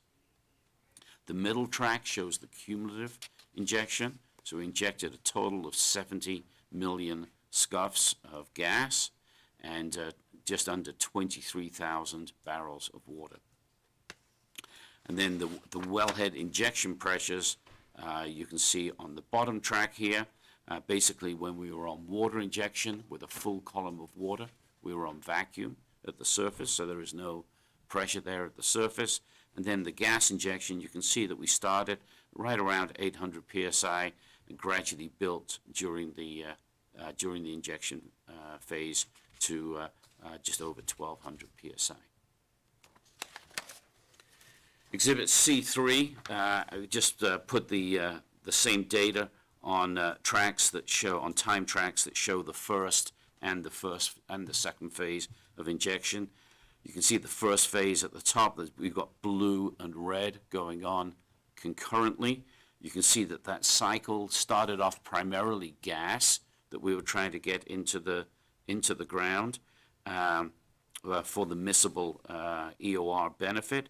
And you can see as pressures came up, we ended up injecting more and more water in order to continue injection, which was the reason why we ended up calling a premature halt to that cycle and that phase of injection, because we were injecting way more water than what we needed to at the surface pressures constraints that we had. The second phase on the right there, you can see the water, gas, water, gas, water, gas cycles that we had. Total of 45 million cubic feet injected of gas in the first phase, 70 million in the second phase, 39,000 barrels of water in the first phase, 22,000 barrels of water in the second phase. The pressures, surface pressures, you can see that the bottom hole pressure in the first one, we had a calculated bottom hole pressure where we clearly achieved over the minimum miscibility pressure of 2450. And since our head of the miscible gas injection during the second phase was in the range of 300 to 400 psi, we would anticipate that we did not reach MMP in the second phase of injection. However, there's been a lot of work recently, or there's been some work recently from the Eagleford that suggests that you don't actually need to get all the way to MMP, that if you can just get back to bubble point pressure of around 1700 psi, that you should see benefits, and indeed will show that we believe we have seen benefits in both phases of this injection. Section D requires us to produce a plot of daily production rate versus time on a semi-log scale, continuous from the date the pilot injection project commenced for each of the wells listed.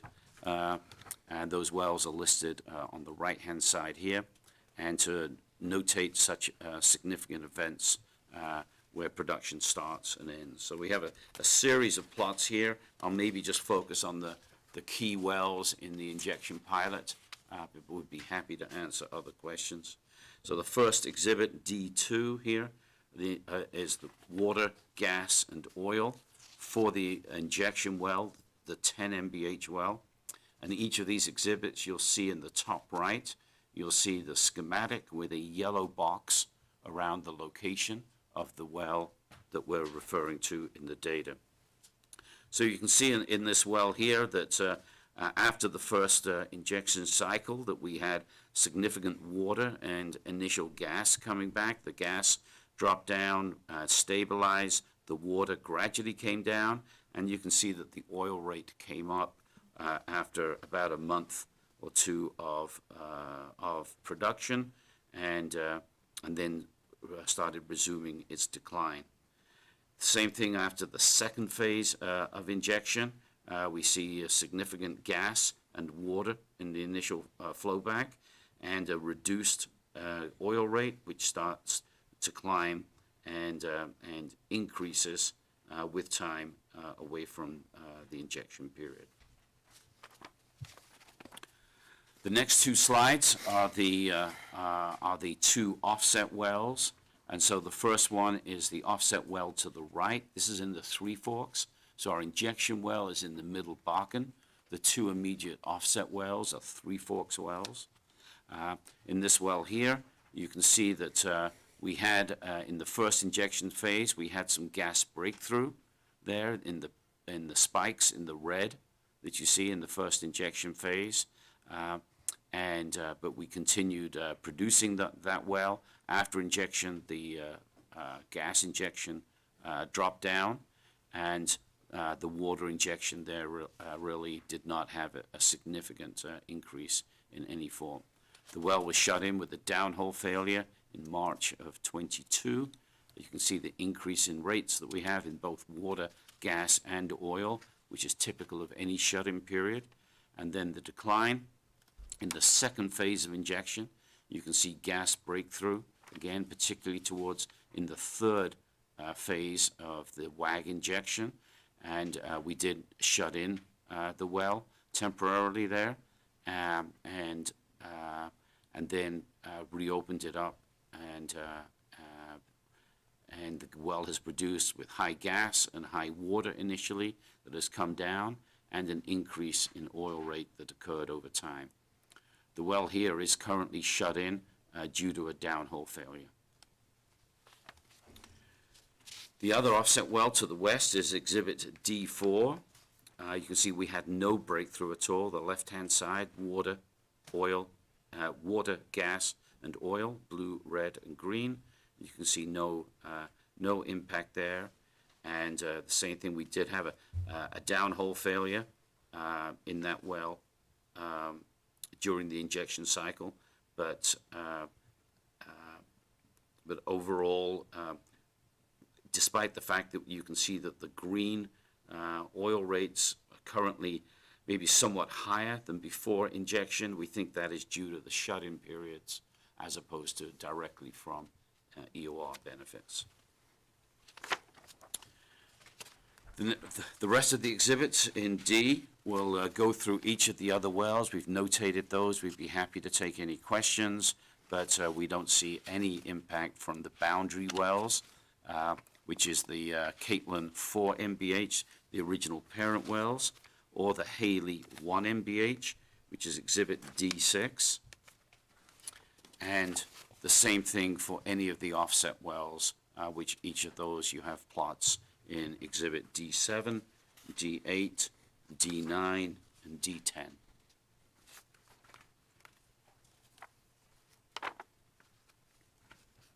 And D11. On Exhibit D11, you will note that there is a high gas rate being recorded and being reported in this well. This is a well to the south that is operated by Hess. We have discussed this with Hess, and they are not able to explain why we have this high gas rate, but it is not related to anything to do with the EOR project. Section E is a plot of the bottom hole pressures taken from the wells. So E2 are the bottom hole pressures, both measured and estimated from our injection, that were recorded in the 10 MBH well. And Exhibit E3 are from the 1 TFH well, and Exhibit E4 are from the offset 4 TFH well. Section 5, a summary description outlining any changes in the gas compositional analysis. In the phase 1, we did gas composition analysis. In the phase 2, we did not. So in the 10 MBH well, so you have a production profile in the top track, again, water, gas, and oil. We next have the ethane and the propane mole percent. And what is interesting is that you can see that that's the purple dots is the ethane percentage. You'll see that the initial ethane percentage was approximately 18% from the initial flowback, which is very similar to what we see at our gas plant of 19% ethane, and then came back down to around 15%, which is more typical of the ethane percentage that we'd see in production from this well. And the same thing with the propane, that the propane was elevated initially on flowback, around 12% of ethane, of propane rather, and that's more similar to what we see at our gas plant. And the last propane percentages that we obtained were between 6 and 7%. Section 8, an assessment of the incremental oil produced and projected to be produced that is attributable to the fluids injected during the pilot. Exhibit G2 just focuses on an oil production plot from the 10 MBH well. So you can see that we had over 2 years of production at this well, a very well-defined decline curve in the oil production. The injection period there for the phase 1 injection. So as we calculate oil benefits, since this well was put on injection, we had a loss of production during the injection phase, which we calculate to be 2,080 barrels of oil. When the well comes back on production, it produces at high water cut, and so there is a loss of oil associated with the high water cut production, which we calculate to be 270 barrels of oil loss. And then the incremental oil that we believe that has been obtained since then, the difference between the red and the black curves between the pilot injection, or the first phase injection, and the start of the second phase injection, September 30th is an additional 6,080 barrels of oil. And so incremental oil to date from the phase 1 injection is 3,730 barrels of oil. From the phase 2 injection, similarly, we have a drop in oil rate because we had the well shut in for the injection, which we calculate to be 2,580 barrels of oil. During the high water cut period, we lost an additional 190 barrels of oil.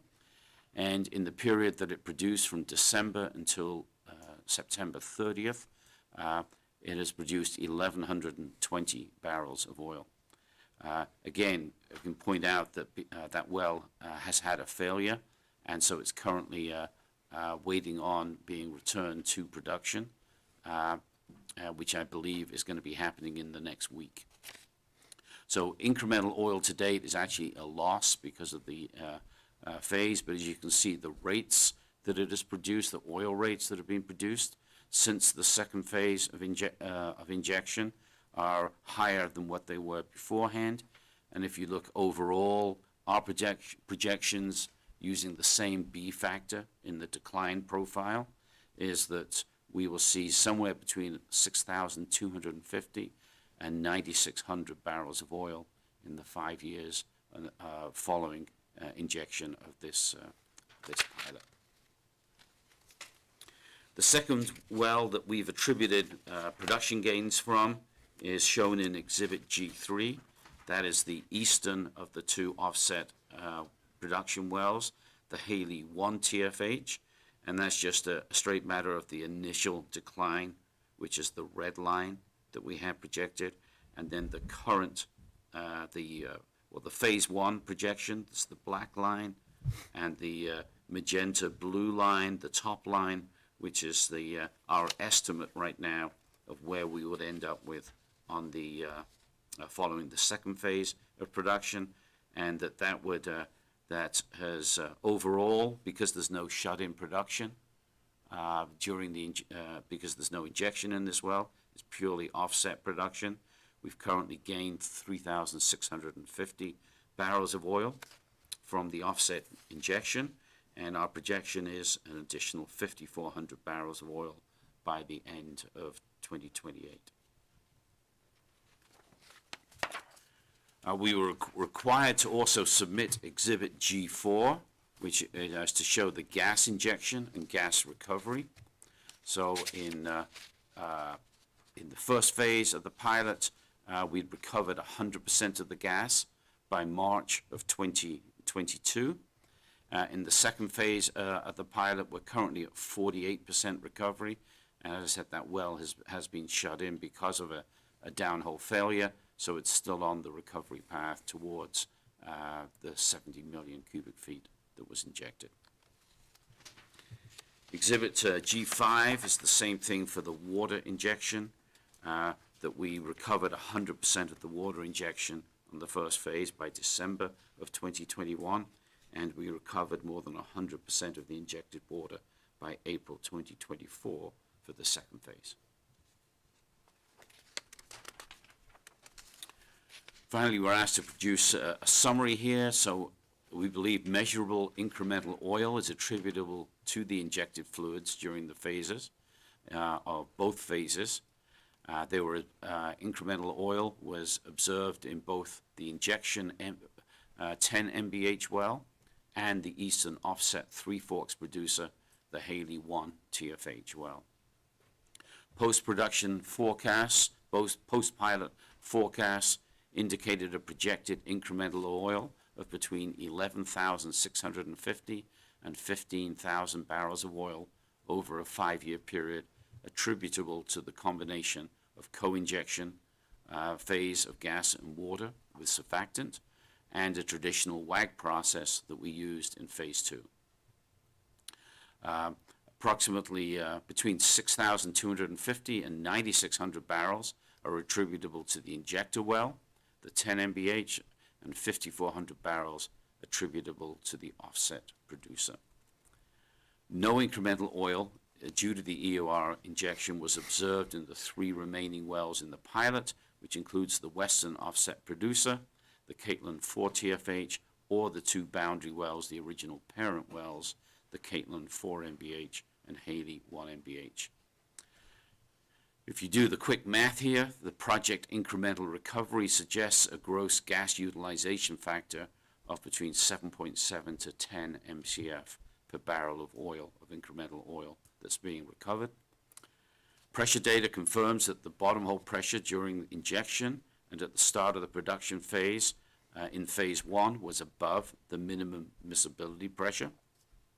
The gas injection pressure data in phase 2 suggests that it was not reached in this phase. However, we likely exceeded the bubble point of the reservoir that was most likely an important factor.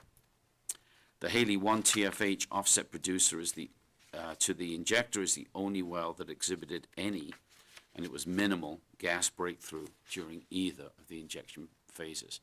I think that's a really important observation from this pilot. No gas breakthroughs or changes in production from injection was observed outside of the pilot DSU, based upon monitoring of all the wells in adjacent DSUs, and this indicates that injected fluids were contained within the target DSU. So finally, Section H, a conclusionary statement indicating Liberty's assessment of the successfulness of the pilot injection project.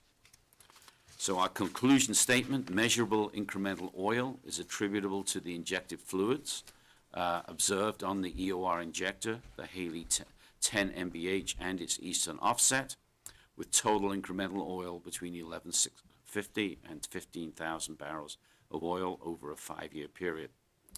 The pilot injection project was successful in demonstrating that either the co-injection scheme of the phase 1 or a traditional WAG process can be safely executed as part of injection operations, including the containment and monitoring of injected fluids within the DSU. The pilot yielded the following observations, key learnings, and recommendations, recommended next steps towards a field scale rich gas EOR application.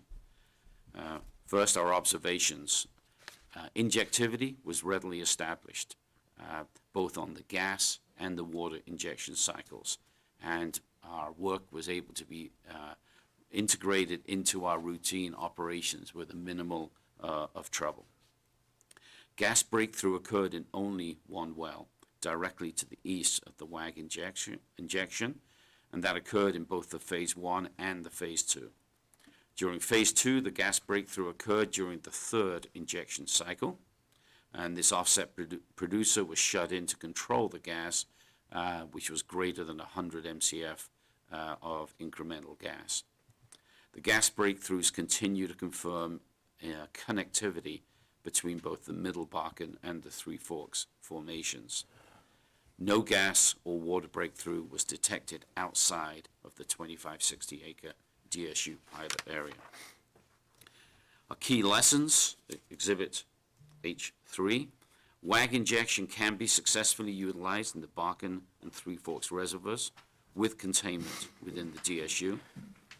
Our particular artificial lift system, which is a jet pump system, is a very cost-effective means for huff and puff conversion between production phases and the injection phases. Basically, we can do that without a workover to the well, and that obviously is important from an economic standpoint.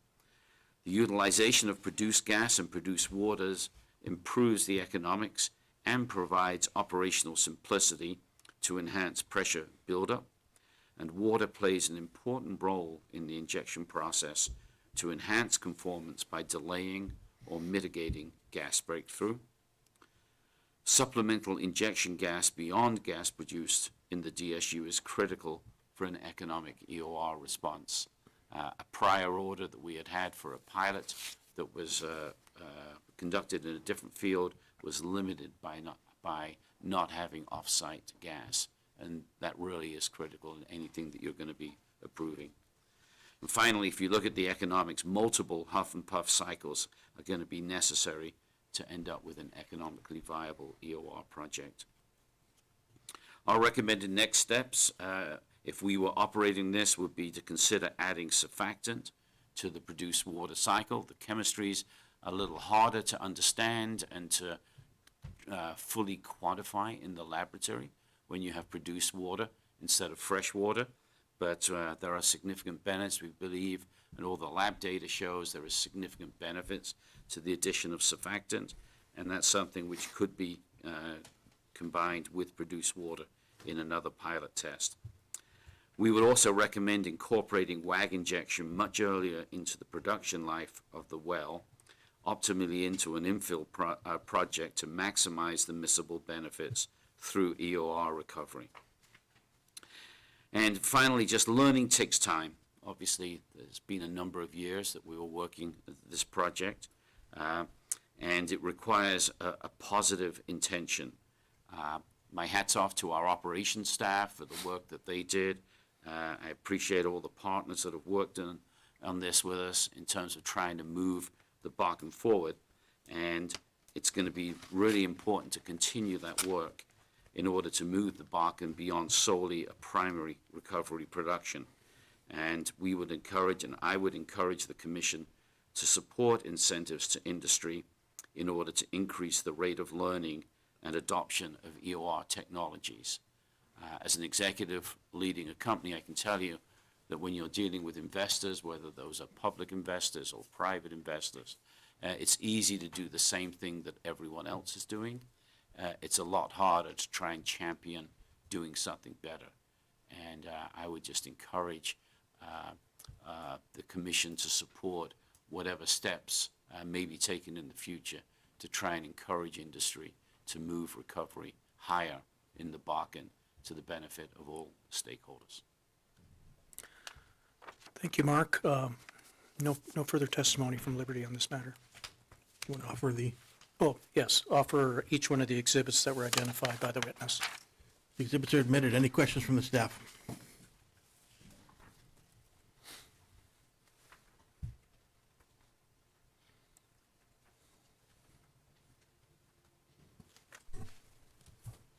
Looking at your Exhibit C3.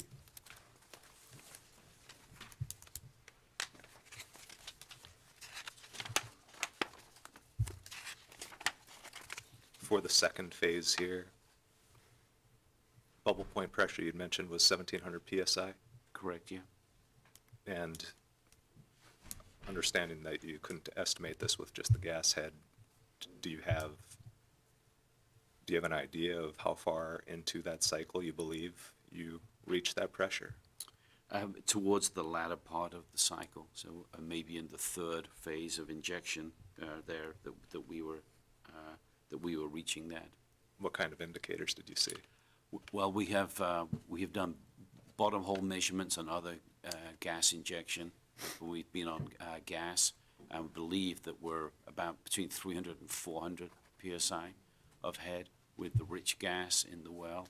And so just looking at the pressures that we obtained on the surface and adding 300 to 400 psi on there, that at the end of the injection phase, we believe we were getting at or close to bubble point.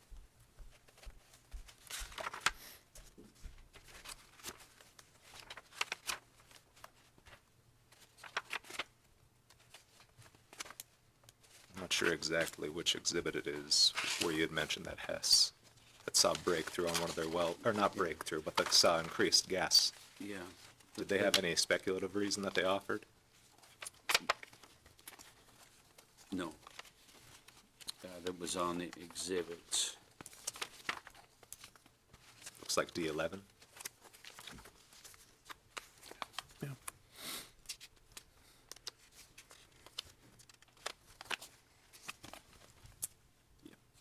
That they have not offered anything definitive as to what has happened there.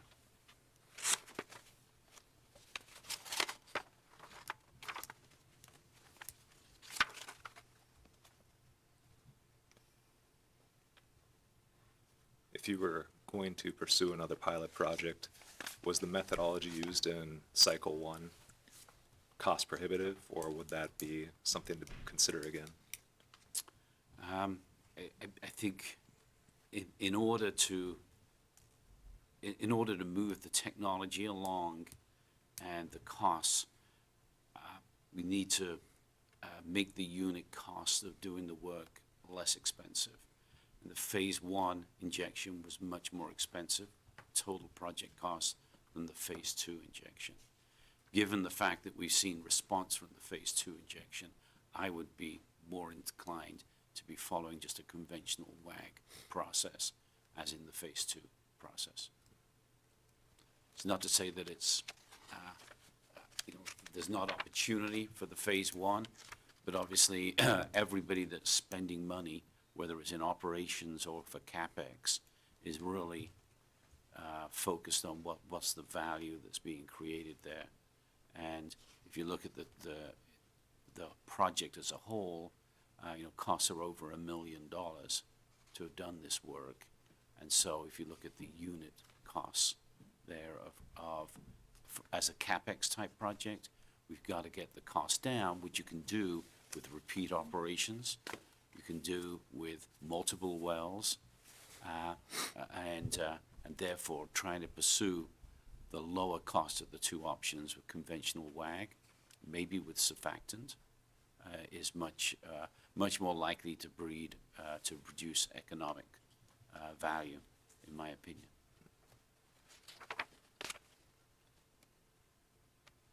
Without comparing your final charts 1-to-1, and outside of economics, although understanding that's exactly what's going to drive the decision here, which cycle did you have more benefit from on its own? Or is it hard to determine when you have the second one following? Yeah, the second one, because the well is shut in and we haven't seen the response, we're really a lot less certain about the benefits of the second, and being able to quantify the benefits of the second phase compared to the first phase. The first phase, we've had a much longer production cycle, and so it's more definitive in terms of what those benefits were. So I think we just need more time to go look at it. Did you have an estimated radius of influence? We have not calculated that. We think it's most likely more defined by the frac system rather than by a conventional radius of influence, in porous media flow. And could that possibly be why you had connectivity to 1-3 Forks well and not the other for your offsets? Absolutely, yes. Okay. Thank you. Kind of to follow up on that, your design of your fracs, do you have any recommendations for how you would try to, if you were to do this project, how would you change your completion design? Is there any recommendations you make there? Anything you want to share, please? I mean, one thing that was, I think was important, and why we asked for this particular order was all of these wells were cemented, plug and perf completions. And the first work that we had done under a prior order on what we call the Stomping Horse, our Stomping Horse asset area, they were uncemented completions. And so I think this is important in terms of the conformance of for the injectivity that is all driven by the frac program into the matrix.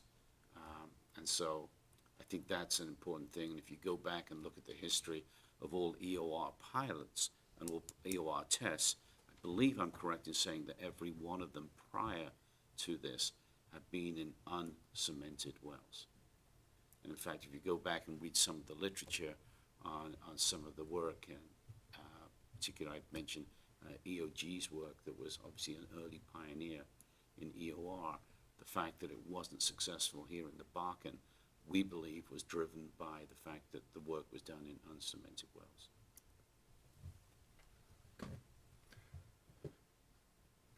Is there any recommendations in terms of amount of stages? Do you think more stages would be better or less stages? I think more uniformity is better, so it doesn't really matter for the EOR standpoint and the EOR uplift. Uniformity is much more important rather than, let's say, the number of stages or even the size of the fracs. In this case here, the original parent wells were 1,000 pounds per foot. I believe the infill wells that we drilled, the 3 initial pilot wells here, were slightly less proppant concentration. But the uniformity is more important for realizing benefits, in our opinion, than the actual quantum of the pounds per foot or the barrels per foot that was injected in the completion. Cool. Thank you.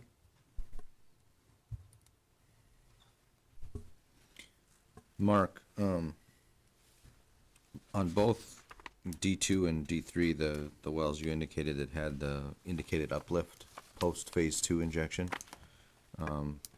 they both also had a shut-in immediately after or as part of that injection phase 2.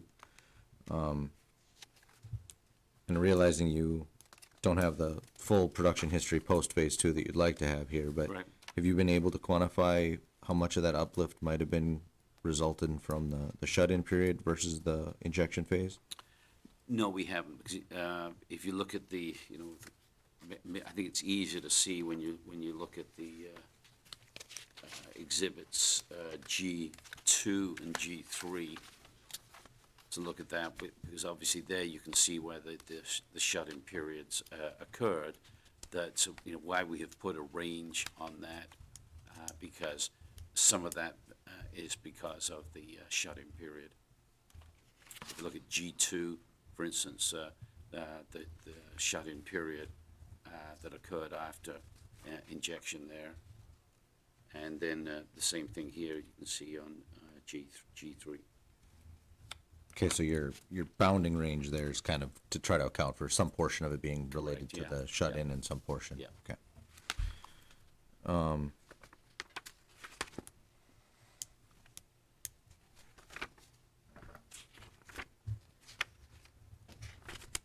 Gotta find it again. D9.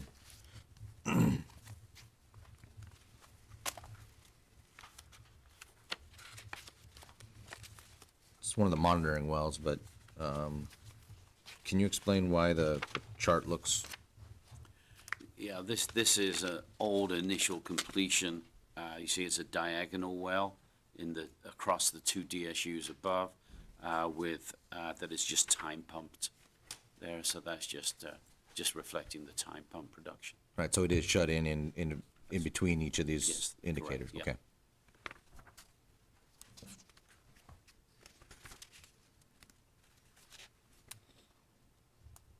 Okay, thank you. Mark, on exhibit D3, phase 2, you have gas breakthrough November 1st, 2023 to November 5th, 2023. And then the second line says November 1st, 2023 to November 16th, 2023. I'm not quite understanding that.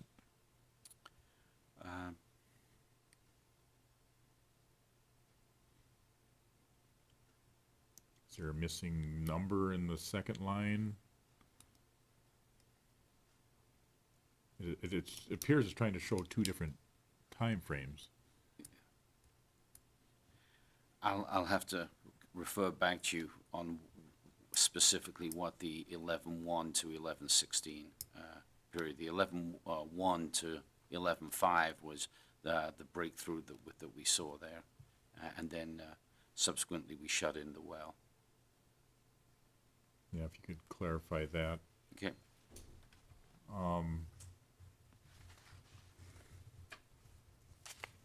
You answered that question.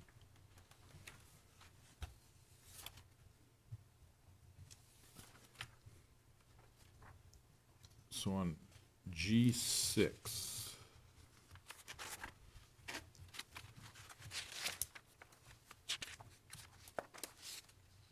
can you just elaborate a little bit on the significance of the gas utilization factor of 7.7 to 10? Yeah, so that is just the straight calculation of the amount of gas that was injected in these pilots compared to the two ranges of 11,650 and 15,000. And that's something that people will typically look at in terms of for the gas that's utilized in the project, what is it taking to displace or to convert and produce oil? So the best numbers you may have seen, in fact, that we reported after the first phase injection, I believe was 5 MCF per barrel of oil. We published a paper recently with the EERC in which we're quoting numbers of around 10 MCF. So it's an important thing that obviously you don't want to be injecting more value of gas than the oil that you're getting out. Right? So I think our point here in just presenting this number is trying to say it's still a very reasonable conversion of gas asset into oil asset.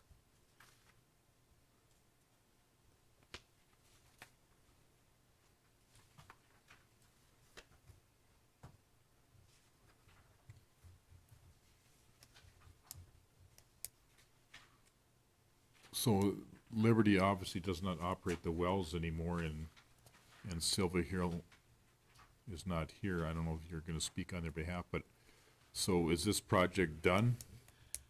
We have asked Silver Hill that, and they are happy for this order to be rescinded, and they are not planning to do an additional injection cycle.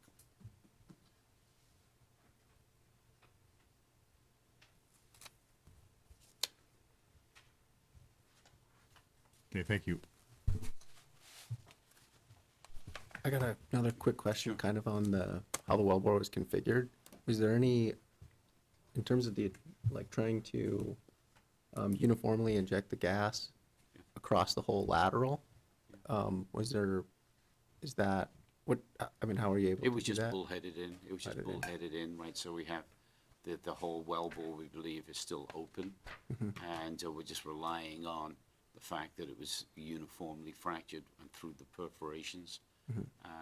And on its injection, we're not using any kind of flow control or orifice system downhole to try and distribute gas across the lateral. Do you think maybe moving forward you could have there could be more work done on trying to make that more uniform so that it Absolutely. I mean, that's ECDs are the tools that are used in the industry to do that. Again, just comes down to the value proposition. Right? I think we're so early on taking, our first steps, as I said, in terms of trying to realize a big prize here. That, those that are skeptics of EOR are very concerned about the cost of EOR.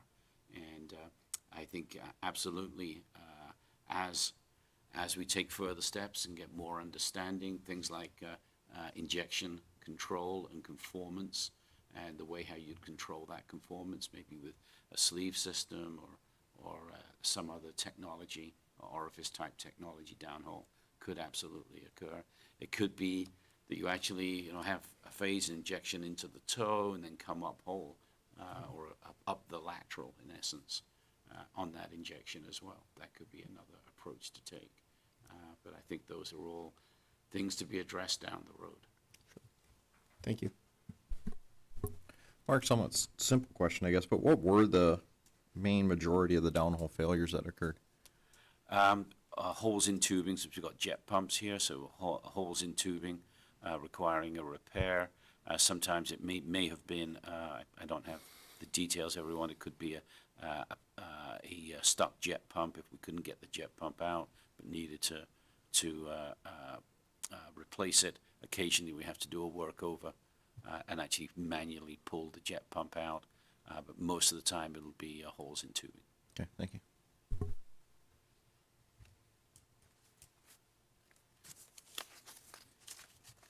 Lawrence, do we need to keep the record open to clarify Mark's point, or Yeah, what did we do for the last one?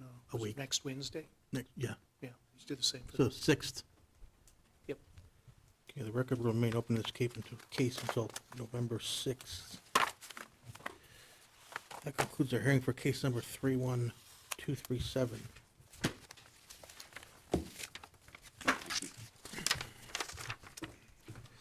Case number 31154, application of Sustainable Projects Group, Inc. for an order pursuant to NDAC 43020351 at SEC, authorizing the construction of a treating plant to be located in the southeast quarter of Section 21, Township 149 North, Range 98 West, Mackenzie County, North Dakota, and such other relief as is appropriate. This case has been continued to our November hearings. That concludes case number 31154. Case number 31151, in the matter of a hearing called on a motion of the commission to consider the temporary spacing to develop an oil and or gas pool discovered by the West Dry Creek 1H well located in the southwest northeast quarter, section 12, township 160 North, range 85 West, Brenville County, North Dakota, to find the field limits and enact such special field rules as may be necessary. This case has been continued to our November hearings. Concludes our hearing for case number 31151. Case number 31304, in the matter of a hearing called on a motion of the commission to consider the confiscation of all production-related equipment and saleable oil at the Beta Race Federal 22-6 well, southeast northwest quarter, section 6, township 144 North, range 100 West, Ice Caves Field, Billings County, North Dakota, operated by North Range Resources LLC or any working interest owner pursuant to NDCC 380804 and 380804.9. All interested parties, please come forward.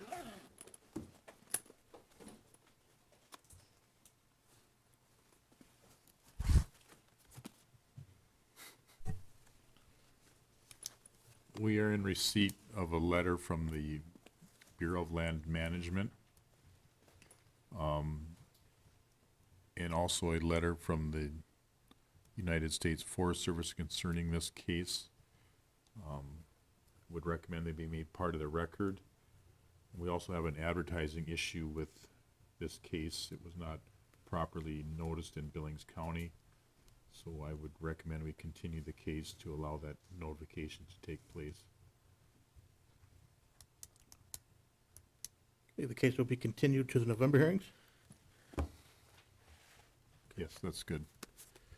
and the request to admit the letters is admitted. That concludes the hearing for case number 31304.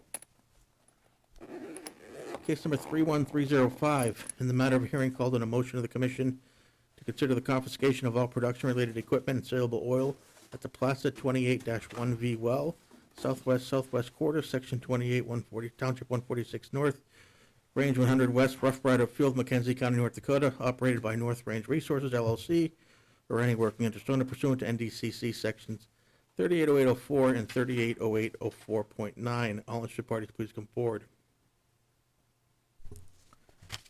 Mr. Examiner, the commission would request that the well file be made part of the record and also the ability to take administrative notice of any field inspection notes pursuant to this well.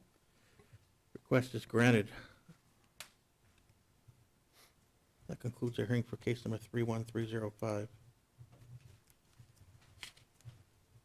Case number 31306, in the matter of a hearing called on a motion of the commission to consider the confiscation of all production-related equipment and saleable oil at the Placid 28-2V wells, northeast-southeast quarter, section 28, township 146 North, range 100 West, Rough Rider Field, Mackenzie County, North Dakota, operated by North Range Resources LLC or any working interest owner pursuant to NDCC 380804 and 380804.9. All interested parties, please come forward.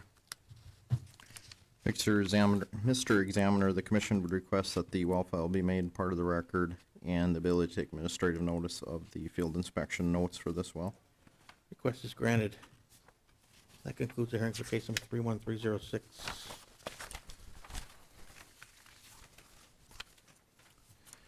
Case number 31307, in the matter of a hearing called on a motion of the commission to consider the confiscation of all production-related equipment and saleable oil at the Sheep Creek Storm 1-1V well, southeast northeast quarter, section 1, township 145 North, range 100 West, Grassy Butte Field, Mackenzie County, North Dakota, operated by North Range Resources LLC, or any working interest owner pursuant to NDCC 380804 and 380804.9. All interested parties, please come forward.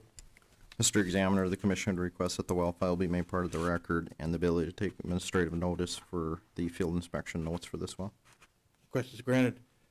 Concludes the hearing for case number 31307. Case number 31308.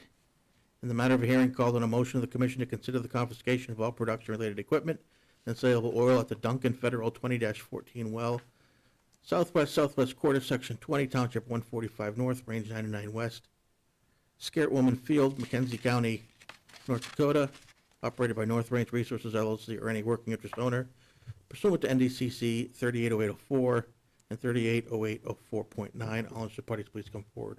Mr. Examiner, the commission make note that we did receive a letter from the Dakota Prairie Grasslands and also request that the well file be made part of this record and any field inspection notes take administrative notice.